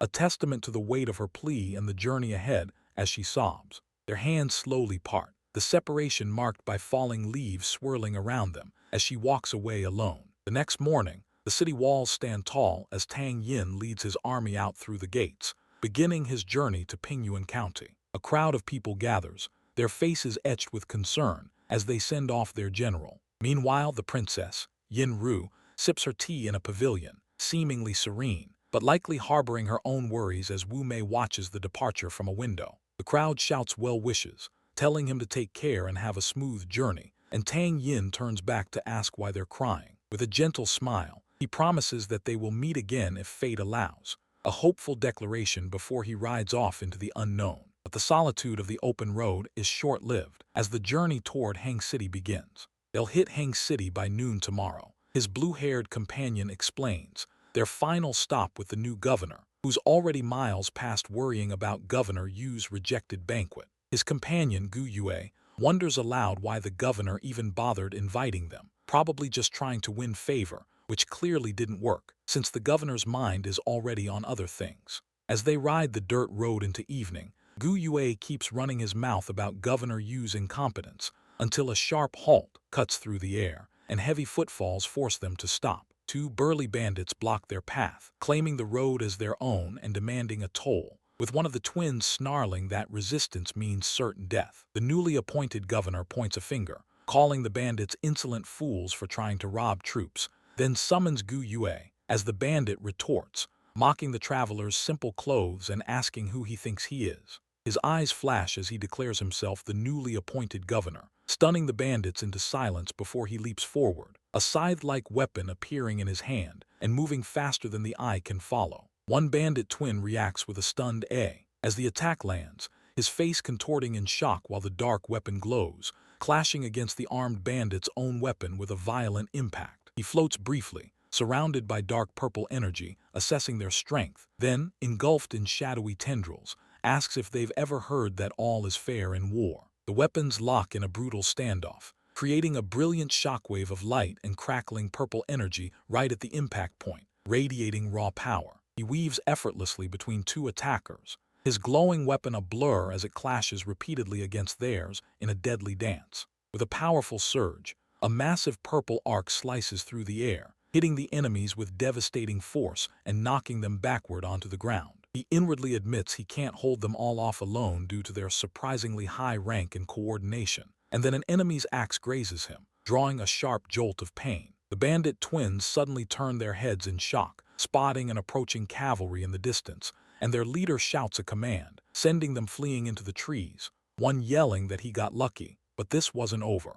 A local military commander, Zhang Zhou, sits tall on his horse, his ponytail swaying as he brings his cavalry to a halt, his stern expression commanding immediate attention. The commander dismounts and bows deeply, apologizing for his late arrival and failure to provide timely support, and the new governor states he's new and wants to ask some questions. He asks why the soldiers wear thin, tattered armor with winter coming, a serious concern, and Zhang Zhou sweats, nervously denying any theft of supplies but struggling to explain the missing funds. Zhang Zhou then reveals the grim truth. His soldiers have only received half rations and no new gear for 3 years, and at the word improper, the new governor snaps, threatening to behead anyone who dares say it again. Meanwhile, Governor Yu lies sprawled on his bed, looking bored as a beautiful woman teases him, playfully adjusting her hair and asking if he really thinks she'd ever run away. Back at the city gates, the new governor smirks, mocking the guards' rigid adherence to rules over his authority, then calmly orders Gu Yue to pull the guard aside and execute him immediately. Later, the woman holds a flickering candle in the darkened room, gently asking Master Yu why he seems so agitated tonight, his impatience contrasting her composure. At the city gate, the new governor stands over the slain guard, his voice ringing with deadly clarity as he declares his intent to kill anyone who dares to block his path. He grabs the housekeeper, demanding to be taken directly to Lord Yu's room, and the housekeeper points down the corridor, indicating the room is at the very end, where the woman kneels on the bed, seductively offering herself to Governor Yu, completely unaware of the approaching storm. But that seduction is cut short, as the reality of war reaches Lord Yu's doorstep. The Feng Kingdom is at war, but Tang Yin stands tall, surveying the panicked Lord Yu who cringes in his bed, pressing him about the lack of military provisions, and suggesting that perhaps Yu finds himself burdened. He leans closer, his voice dropping to a dangerous whisper, questioning why Lord Yu is dressed so lightly despite the dire need for supplies. Lord Yu tries to spin tales of financial hardship, but the general quickly cuts him off, clearly not buying any of his excuses and making it clear that the needs of the troops come first. A glint of steel flashes as our guy brings a curved blade perilously close to Lord Yu's throat. The message is crystal clear. Cooperation is not optional. Sweat beads on Lord Yu's forehead as he stammeringly agrees to fulfill the general's demands, promising to mobilize his men immediately. He's clearly been convinced. Later that night, the courtyard bustles with activity as carts are loaded with supplies, and officers report everything is ready to go, the resources more than enough for the troops. Our general sits atop his steed, giving a final nod to Lord Yu, who looks quite relieved to see him depart, leaving him with a parting thought, a promise to see him again. As soon as Tang Yin is out of sight, Lord Yu explodes, yelling at his subordinates to keep silent about the night's events and threatening severe punishment for anyone who dares to spread rumors. The journey takes them to Pingyuan County, a desolate land far to the north, now under the young general's command. The city appears deserted, its streets quiet and empty. In the city, his trusted subordinate, Bai Yang, explains that the barbarians have formed a powerful alliance known as the Nomadic City Corps, providing a crucial intelligence briefing on their strength. Meanwhile, his assistant, Wu Mei, diligently reviews official documents while notices seeking recruits appear all over town. Efforts to rebuild and prepare are in full swing. At the Grand Headquarters, the general issues orders to deal with the rampant banditry in the region, a task his subordinate, Qiu Zhen, readily accepts, knowing chaos needs to be dealt with swiftly. The subordinate explains that these bandits are actually members of the esteemed Shangyuan family, an unexpected twist, clarifying that the family has a reputation for being strong and rich. He elaborates on Yuan Rang, the second brother of the Shangyuan family, a formidable warrior surrounded by fire, and then introduces Yuan Bao, the imposing twin bandit brothers, who has a reputation for being extremely cruel. Just then, a messenger arrives, presenting our general with a peculiar object he requested. The anticipation builds as the package is revealed. The general examines the heavy, spiky helmet that sits on the ground. It appears to be an artifact of some significance, perhaps barbarian in origin. He then mounts a massive pabu horse, its size much larger than the horses typically found in the Feng Kingdom, testing the magnificent animal and clearly impressed. He drops the helmet onto the ground, and it lands with a resounding thud. This simple action highlights the armor's incredible strength and the power it represents. Our general gathers his subordinates, outlining a new mission to deal with the bandits, emphasizing that the task is of utmost priority and cannot be delayed. His soldiers salute, their voices unified in acknowledging the command to eliminate the bandit threat. They are ready to follow him into battle. His subordinate outlines a clever strategy to use the twin bandits against their older brother, a plan that brings a pleased smile to the general's face, happy to let others handle the administrative work, which isn't his strong suit. The next day, in rugged mountainous terrain, the general points to a map, detailing the ambush positions for the upcoming operation. As Bai Yang prepares to lead his unit into the fray, ready to secure victory. But far from the general's map, the reality of the ambush begins to unfold. From the shadows of the trees, a formation of cavalry led by Commander Bai Yang emerges onto the path, their hooves thundering louder with each stride as he calmly observes their approach, already calculating their numbers and intent. Commander Bai Yang rides up, his voice booming as he speaks to the bandit leaders, offering them a place in his army. But the twin outlaws, Yuan Bio and Gu Yue, stand firm, rejecting his proposal with defiant glares and refusing to back down. Tang Yin steps forward, attempting to de-escalate the rising tension, but the pompous commander scoffs at him, calling the bandit twins mere rabble and dismissing his words. So Commander Bai Yang charges with his spear, forcing our hero to draw his own weapon and meet the attack head-on. The sounds of clashing steel fill the air as he skillfully parries the spear strikes from the commander, while simultaneously fending off the aggressive attacks from both Yuan Bio and Gu Yue, creating a whirlwind of frantic movements and exploding energy bursts. After a furious exchange, the commander cries out in frustration, then turns his horse and flees, disappearing into the woods, and Tang Yin watches him go, a wry smirk on his face as he mocks the retreating commander's sudden cowardice. The commander continues to gallop away, shouting challenges back over his shoulder, desperate to regain some semblance of dignity. Yet our hero is not far behind, his steps swift and silent as he closes the distance. Tang Yin finds a hiding spot, waiting for the perfect moment to strike. Suddenly, Yuan Bio trips, falling face first onto the dusty path right into the carefully laid trap, and without hesitation, he springs from his ambush, ready to deliver a crushing blow. He lets out a warning shout, distracting the fallen bandit leader just as his scythe-like weapon emerges, glowing with an eerie light, and he brings the purple blade down in a swift, devastating motion towards Yuan Bio's exposed back. The glowing purple scythe connects with brutal force,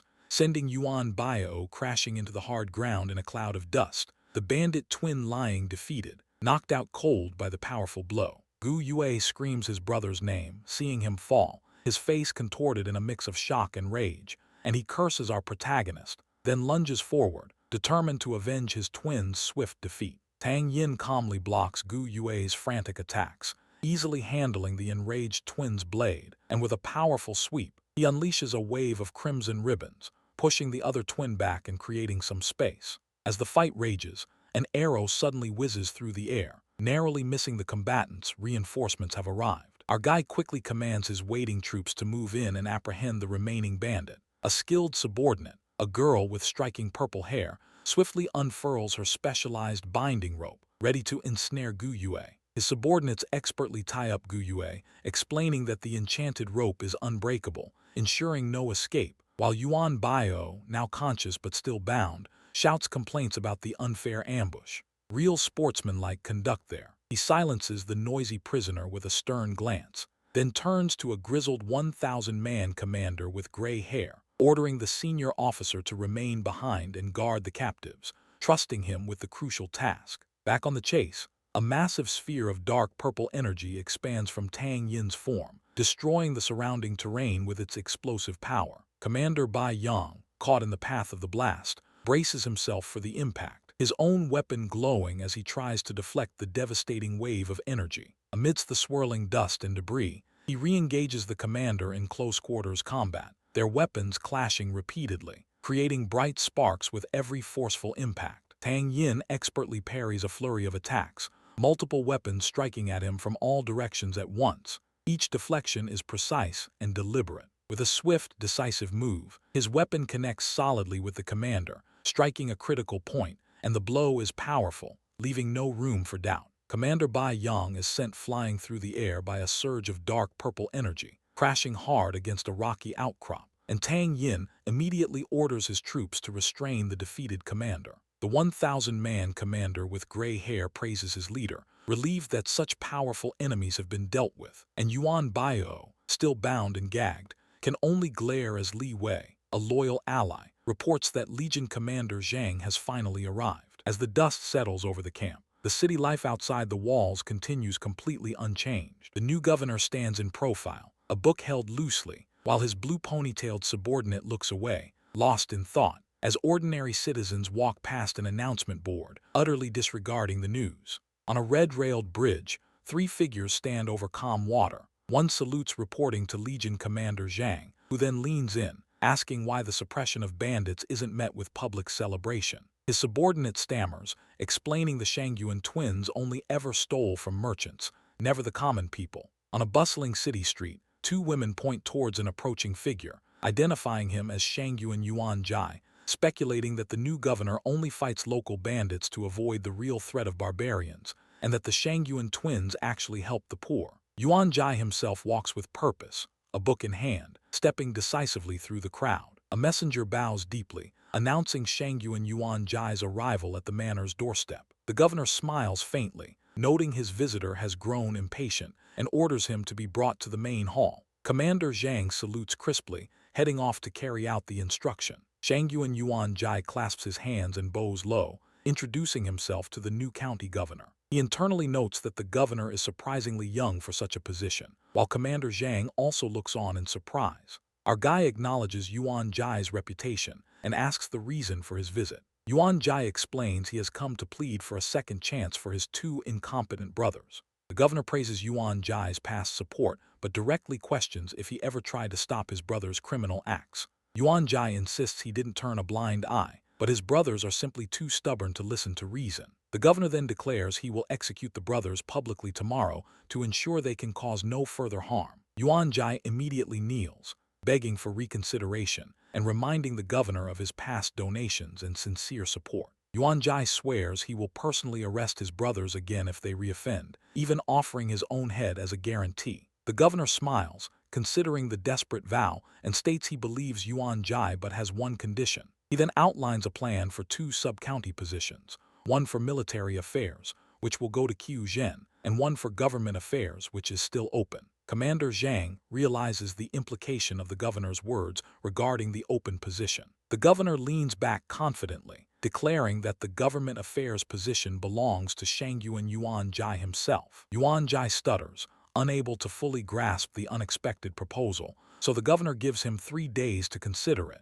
He then offers immediate release of the brothers if Yuan Jai can guarantee they will stay put. Yuan Jai eagerly accepts, stating such an arrangement would be perfect. Commander Zhang whispers his concern, asking if his boss is truly sure about trusting Yuan Jai. The governor reassures his subordinate not to worry, stating he can see Yuan Jai is a man of his word. Yuan Jai then makes a formal promise that neither Yuan Wu nor Yuan Bio will leave his manor for 3 days. The governor orders the immediate release of the prisoners, and thanks are exchanged between the parties. In a meeting room, a red-haired soldier, Li Tian, shouts in disbelief that the dangerous Shangyuan brothers were released. A brown-haired officer laments how difficult it was to capture them in the first place. The group discusses the risk of them seeking vengeance, but the governor counters that, without releasing them, Yuan Jai would never have compromised or been open to recruitment. A blonde soldier asks if they plan to recruit the Shangyuan brothers as well, but the governor defers the matter for now. He then orders the immediate training of scout horses capable of surviving extreme adversity once Commander Bai leaves.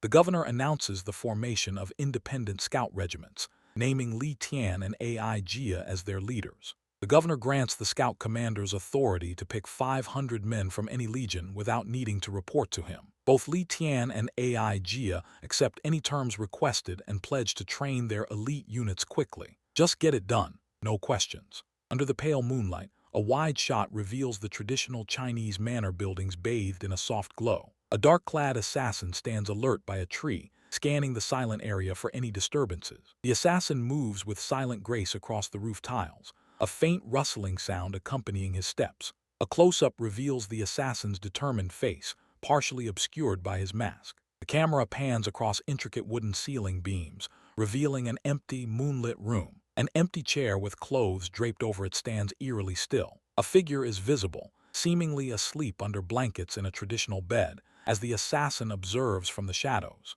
The bearded assassin smirks, confirming this is indeed his target. A silver-armored warrior channels glowing golden spirit energy directly into his weapon, making it hum with power. The assassin spins midair, bringing his golden halberd down in a massive arc, accompanied by whooshing sounds that slice through the night air. A golden glowing weapon rests in an armored hand amidst splintered wood, evidence of a powerful strike. The bearded assassin grins, mockingly blaming the governor for his own fate enforcing such ruthless measures. A second assassin comments that using such strong spirit art just for a kill must have been exhausting for both the target and the attacker. Real dignified stuff. The assassin screams Tang Yin, in utter disbelief, seeing the governor alive and well. He lounges casually, holding a curved dagger-like blade, calmly calling them ungrateful for attempting assassination after being spared. The assassin bellows that there's no point in discussing honor with a schemer like him, declaring it's kill or be killed. Our guy dodges midair, trailing dark purple energy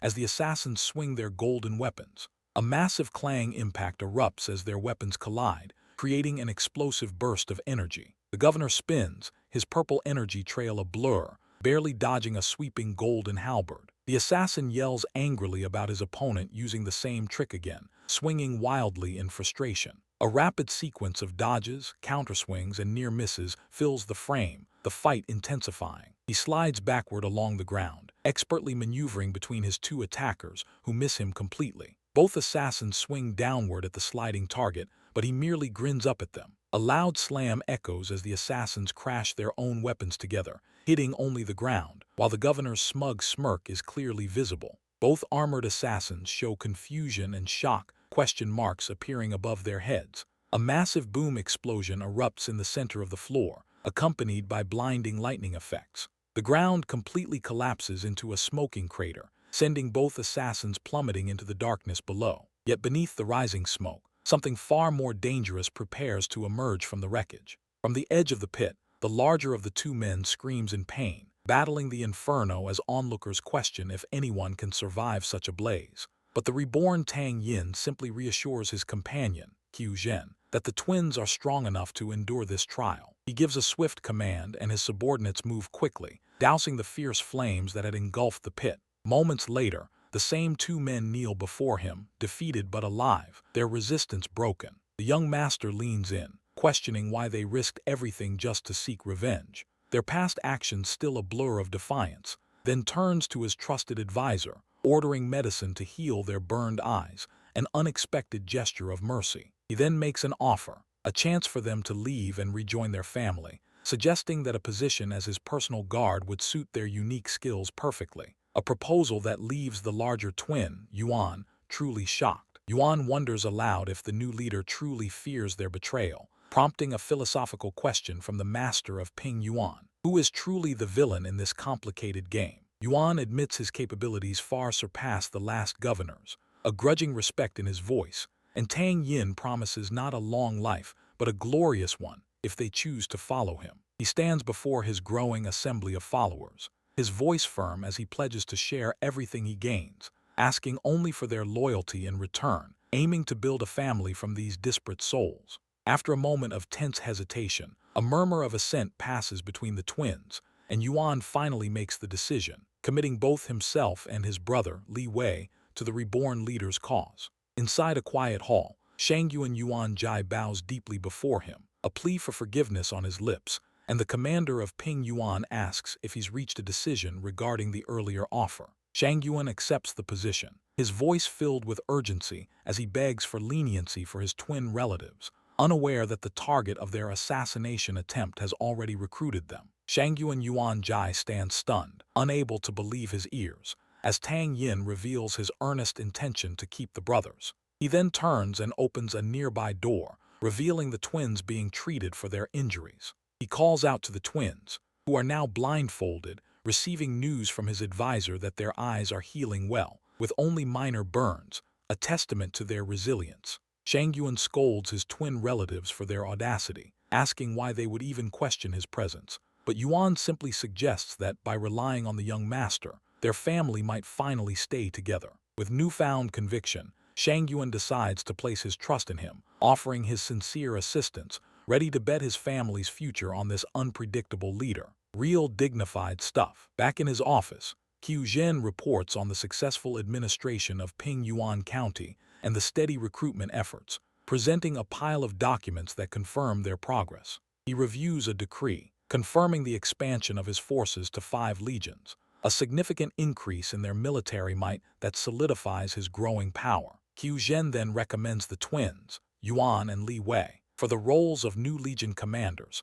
confident in their abilities and loyalty, a shrewd move for securing the reborn leader's expanding influence. He feels a surge of strength with his two new allies, Qiu Zhen and Shangyuan, by his side. He then decides to travel to Bayan City, eager to inspect the situation himself. He walks through the dusty streets of Bayan City, flanked by his soldiers, his gaze sweeping over the ancient walls, a silent assessment of the defenses. His eyes scan the vast plain beyond the city, a strategic area, and he questions why there aren't more troops deployed to guard such a critical location. Legion Commander Zhang recounts a historical tale of a former governor who lost Heng City by overcommitting troops to Bayan, and his commander concludes that accurate information is key to avoiding such military blunders. Legion Commander Zhang observes the enemy's unusual quiet, a stillness that feels wrong, when suddenly a scout rushes in, breathless, reporting a fierce assault on Yuan Wang Town. The silence Zhang fears is shattered by the sound of blades meeting in Yuan Wang Town.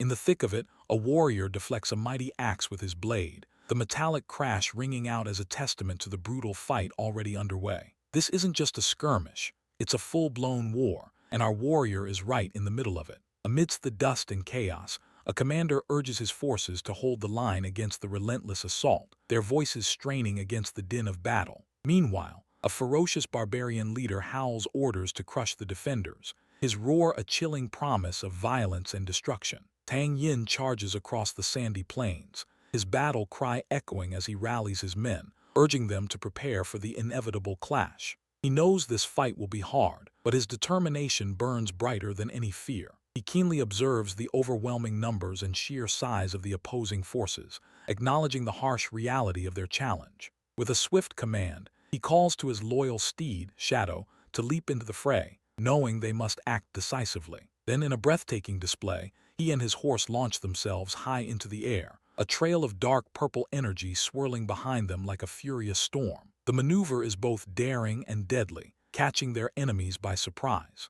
Mid-flight, he unleashes his scythe-like weapon in a devastating arc, the glowing blade cutting through the surrounding barbarians with impossible speed. Bodies fall like wheat before the storm, his attack leaving a path of destruction. He lands gracefully on a ridge, commanding his trusty horse to hold its position, a silent trust passing between them. Just then, a new, massive threat emerges from below, drawing his full attention with its sheer presence. The giant barbarian, a colossal figure, lets out a guttural roar and swings his enormous hammer, the impact cracking the very ground beneath him. The sheer force of the blow sends shockwaves through the air, promising utter devastation. Back in the Qiu Zhen auditorium, a chibi character with a friendly wave points to a detailed map, showing Pingyuan County and all the lands bordering it. It's a quick break to ground us in the geography, as if we need more context for this chaos. The giant's hammer slams into the earth with a deafening crash, kicking up a massive plume of dust, narrowly missing him as he deftly leaps out of the way. He moves with a speed that belies his armor,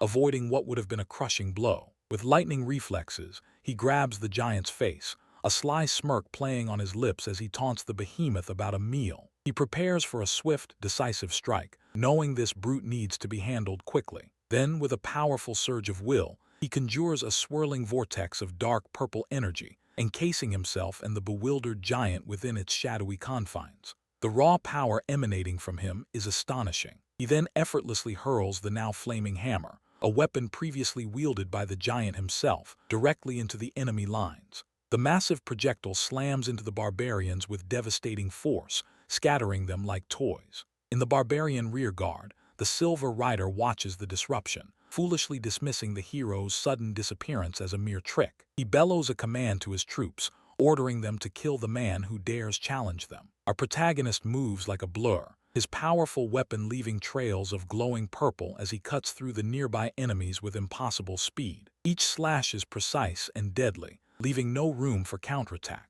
He glances back with a triumphant grin, while the enemy soldiers nearby whisper amongst themselves, a chilling realization dawning on them. He's not human. The fear in their eyes is palpable, confirming his terrifying power. As the dust settles around him, a massive, skeletal demon, woven from his dark purple energy, looms menacingly over his shoulder. The horrifying manifestation confirms the barbarian's worst fears, solidifying his fearsome reputation. Undeterred by the display, the Silver Rider charges forward on his steed, intent on confronting the formidable warrior head-on. But our hero calmly raises his glowing scythe, ready to meet the barbarian's blade and end this clash. Their weapons clash with incredible force, the close-up showing the metallic sparks flying as blade meets scythe in a furious exchange. The ringing sound reverberates across the battlefield, a testament to the intensity of their duel. A smirk plays on his lips as he speaks to the Silver Rider, who looks utterly confused and enraged by the unexpected turn of events. The rider's frustration is evident, unable to comprehend the overwhelming power he faces. In a flash, he appears behind the rider's horse, striking down the barbarian leader with a sickening wet sound. The unexpected move seals the rider's fate, ending his reign of terror with brutal efficiency. As his dark purple essence flickers in the distance, the remaining barbarians point and scream in terror, their ranks broken and their leader defeated. The sight of his power sends them into a frantic retreat, the battle decisively won. Now, sitting calmly atop a swirling mass of purple energy, our hero receives reports of their resounding victory, his presence commanding respect and awe from his soldiers. He issues new orders, already planning the next move in this relentless war. Yet even this victory offers no rest for Tang Yin, as deeper threats emerge from the shadows. Tang Yin's group walks through a checkpoint, and the guards move aside to let them pass. Two captains, one with a prominent blue ponytail, bow deeply, greeting their lord. The one introducing himself as Xiao Muking explains that he and his partner lead the guard of Yuan Wang Town. Stepping onto the ravaged perimeter, the new governor acknowledges their excellent defense against such overwhelming odds. Xiao Muking, however, humbly explains they were ready for the attack, having predicted the barbarians' movements. He details how the enemy had been scouting their lines, probing for weaknesses before finally retreating. He reiterates his admiration for their steadfast service and courage against the barbarians. Xiao, a man with a decade of service under his belt, reveals his long tenure, a fact that clearly surprises his lord. The captain warns that the barbarians will return soon, not just to scout, but to take bloody revenge with massive numbers. A soldier approaches and reports that hundreds of enemy bodies were found, but their own forces also suffered heavy losses. The leader of Pingyuan County dismisses the captains, telling them to attend to other pressing matters. The scene then shows the devastation of Yuan Wang Town, its streets covered in rubble and empty of people. He surveys the destroyed street, cursing the barbarians for their cruel tactics. His subordinates wonder aloud why Xiao Muking, with all his experience, is still just a captain after 10 years. Another guard shares a rumor, claiming the captain is known as a coward with a weak cultivation base. In the town square, citizens gather anxiously, watched by soldiers who stand at attention. The governor steps forward and announces his identity to the fearful crowd. Murmurs ripple through the assembly as they express shock at how young their new leader appears. Dust stirs as the citizens fall to their knees, bowing deeply to him. Surrounded by his guards, he accepts their greetings with a serious expression. The governor tells everyone to rise, asking them to forego such formalities. The distraught mayor of Yuan Wang Town grabs his arm, begging him to save their people from the coming barbarian hordes. The young lord listens intently, his face grim as he hears the desperate plea. The mayor expresses gratitude, but warns that the barbarians are sure to return for revenge. The governor then issues a command, instructing the mayor to prepare all citizens for immediate departure. He orders them to take all their belongings and relocate temporarily to Bayan City. The mayor hesitates, citing a royal decree that prohibits citizens from migrating, effectively refusing the order. The governor shouts that human lives are far more valuable than any law. He vows to take full responsibility for any consequences arising from his decision. The citizens kneel once more, crying out their thanks to their compassionate lord. The scene shifts to the distant, imposing walls of Bayan City. Inside, soldiers joke about the barbarians' previous attack, finding their defeat quite amusing. Back in a war council room, Legion Commander Zhang recalls a clever technique the governor used against a large enemy. He enters the room, and the assembly greets him with respect. Taking his seat, the governor predicts that the barbarians will retaliate with overwhelming force, and soon. He asks for strategic suggestions to counter the impending attack. Xiao Muking estimates the enemy will return with 30 to 40,000 warriors. Legion Commander Zhang proposes splitting their legions to defend both Bayan and Heng cities. The governor asks which specific legions Legion Commander Zhang proposes to move. Zhang suggests deploying the 4th and 5th legions, which are new recruits, causing a stir among the officers. He argues that these green legions need battle experience, seeing this as a perfect opportunity to temper them. Zhang insists they consider the matter more thoroughly before making such a risky decision. Suddenly, a messenger bursts in, reporting the arrival of the Yuan Wang town citizens. The governor calmly orders that the matter be handed to the city lord for resolution. Zhang then reveals that Bayan City currently has no city lord due to the frequent attacks. The governor declares that he will not permit any city to fall under his governorship. He immediately orders Captain Xiao Muking to be summoned to the council. Xiao Muking kneels before him, paying his respects. The governor offers him a seat, which he hesitantly accepts, surprised by the gesture. Whispers ripple through the room as others speculate why their lord has called upon the captain. The governor asks Xiao Muking how many defenders would be sufficient if Bayan City were attacked. Xiao confidently states that less than 20,000 would be enough. Legion Commander Zhang shouts in disbelief, calling the idea utter nonsense. Other officers argue that attacking with fewer numbers is suicide. Xiao Muking proposes hiding soldiers in ambush for a pincer attack during the siege, taking the barbarians by surprise. He concludes that breaking their formation this way will allow them to crush the enemy completely. A commander points out that the flat terrain around Bayan City offers no suitable hiding places for such an ambush. Xiao Muking then smiles slyly, revealing the intended ambush location, Yuan Wang Town. The room falls silent, shocked by the audacity of using the recently ruined town. Xiao Muking explains that citizens previously survived raids by using a network of hidden tunnels beneath the town. He argues that the barbarians, finding the town seemingly empty, won't search deeply, making it a perfect trap. The officers agree that the plan is excellent, but worry about who will lead such a dangerous mission. The governor rises, declaring that he will personally lead the ambush. Xiao Muking frantically objects, insisting that his lord cannot risk himself like that, but the governor's decision is final. This reckless command shifts the burden of survival onto Tang Yin. Tang Yin, a captain with a prominent blue ponytail, unfolds a detailed map, its intricate lines hinting at strategic importance, as he studies the terrain to make sense of his squad's new assignments. He then walks out of the residence, his stride confident and assured, with his loyal guards trailing closely behind him,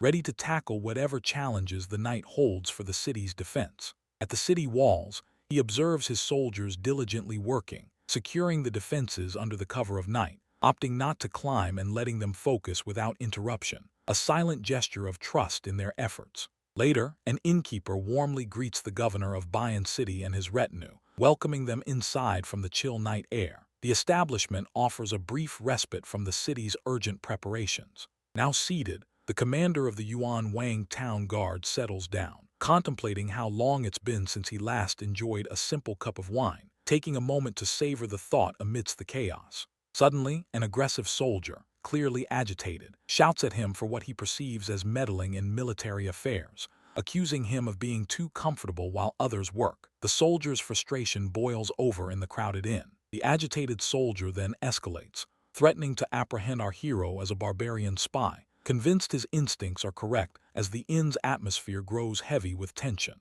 But then Chengdu, another patron of the inn, interjects with a dark prediction, warning that the barbarian army will bring about their ruin, delivering this grim prophecy with an unnerving calm. The angry soldier, enraged by the prophecy and the stranger's calm demeanor, lunges forward, grabbing Chengdu by his collar, intending to capture the man for his unsettling words. To his shock, though, the soldier finds he cannot move the stranger an inch, struggling and panicking as he realizes his efforts are futile while Chengdu remains impassive. More soldiers quickly surround the stranger's table, their faces grim and weapons ready, aiming to intimidate the seated man into submission, their numbers a silent threat. The commander then gives a decisive order: seize the mysterious man, dead or alive, his voice ringing out and leaving no room for hesitation as the soldiers brace for a confrontation. With impossible speed, Chengdu blocks multiple swords simultaneously, their blades barely missing him as they clang against an unseen force, effortlessly deflecting the attacks and showing incredible skill. Tang Yin observes the purple energy emanating from the stranger, immediately recognizing it as the ominous power of dark spirit cultivation, analyzing his opponent with keen insight and a slight frown touching his brow. He then smiles faintly as the aggressive soldier, witnessing the powerful display, wisely chooses to retreat, The situation has clearly moved beyond his capabilities, a sensible decision for a change. Tang Yin steps closer to Chengdu, provoking him with a verbal challenge, questioning the point of showing off such power to ordinary soldiers, his words carrying a subtle edge and inviting a response. In a sudden move, our protagonist lands a powerful punch squarely on Chengdu. The impact is solid, a clear statement of intent in the tense standoff. The dark spirit cultivator is knocked backward, but he quickly recovers, lunging forward with his own counterattack, the brief exchange signaling the true beginning of their fight. Chengdu expresses sheer disbelief at his opponent's unexpected strength, struggling to comprehend how someone could possess such power, his face a mask of shock. The protagonist's kick then connects with precision, sending Chengdu sprawling to the ground, the quick and decisive move leaving the powerful cultivator temporarily incapacitated. Immediately, Chengdu's allies draw their swords, rushing to his aid, ready to join the fray, while startled bystanders in the inn scatter, eager to escape the escalating violence. Tang Yin, still calm amidst the chaos, respectfully asks the fallen stranger for his name, adhering to a certain code even in victory, seeking to understand his formidable opponent. Tang Yin gets his answer, but the road to Bayan City holds a far louder greeting. Bayan City's gate looms as Chengdu and his crew stand before the protagonist, revealing they started a ruckus with soldiers just to get his attention, hoping to meet such an accomplished practitioner. They've long admired his skills as a guiding star.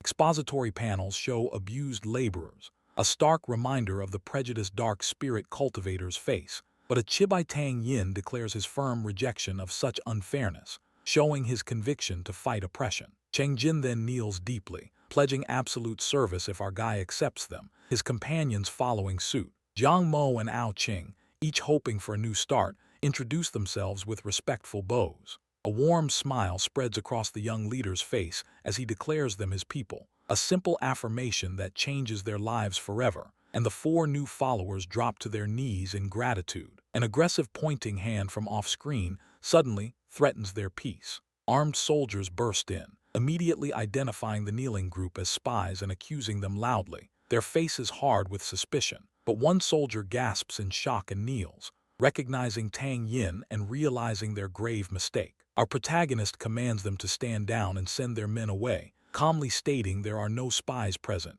his voice firm. The now frightened soldiers quickly apologize, ordering their comrades to retreat and expressing deep regret. The young man then turns to four of the soldiers, questioning why they left their posts to drink when they should be defending the city, and they nervously admit the standard punishment for such an offense is 50 hits with a stick. He orders the punishment to begin, his tone leaving no room for argument, and a soldier bows in acceptance, ready for his transgression. A thick stick repeatedly strikes another, who cries out and collapses to the ground. Tang Yin sternly warns them this is merely a warning, reminding them officers must be accountable, even as the painful strikes continue behind him. His new followers watch with thoughtful respect as he makes it clear dereliction of duty won't be tolerated. Real, inspiring stuff. Deep within the underground tunnel system, a single lantern held by a strong hand illuminates the surprisingly spacious passage, a hidden path promising both refuge and strategic advantage. In their temporary hideout,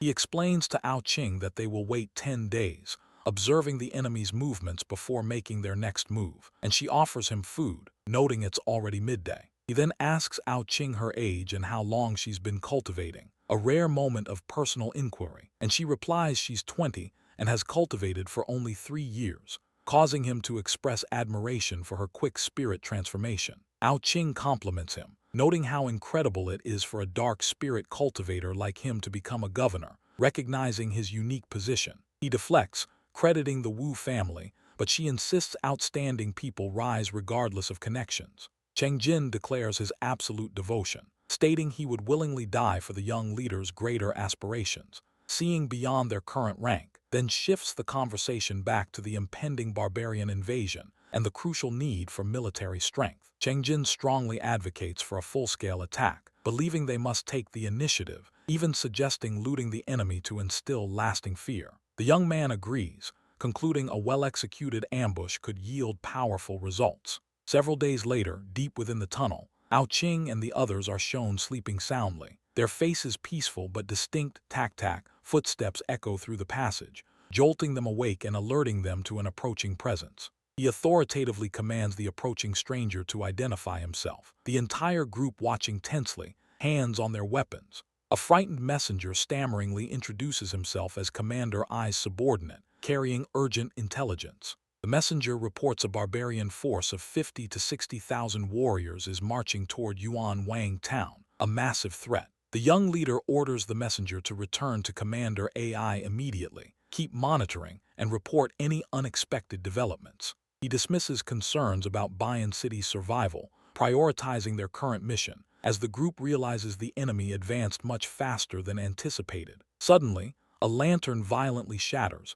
its light extinguishing, signaling a breach. Outside the deserted Yuan Wang town, barbarian warriors curse loudly, realizing the town is empty and their prey has vanished. Their commander roars orders for everyone to march immediately and attack Bayan City, a wide shot showing the massive army mobilizing. Chengdu optimistically suggests the barbarians might be too exhausted from travel to launch an immediate assault, hoping for a brief reprieve. The young leader corrects him, explaining barbarians always fight without rest, making a forced attack while exhausted a fatal error. He commands his group to stick to their plan, outflanking the exhausted enemy from behind for a surprise attack, his voice filled with confident resolve. His loyal group responds with battle cries, ready to show the barbarians what true defeat feels like. The sequential sound effects of wind, marching footsteps, and impacts indicate the rapid movement of his troops, swift and silent. A close-up shows screaming barbarian warriors, their fists raised in fury, completely unaware of the ambush about to descend upon them. And that's where Chapter 50 leaves us. The trap is set, the barbarians march blindly towards their fate, and the stage is now ready for a clash that will decide the very future of Bayan City. Will his meticulous planning and strategic brilliance be enough to overcome overwhelming numbers?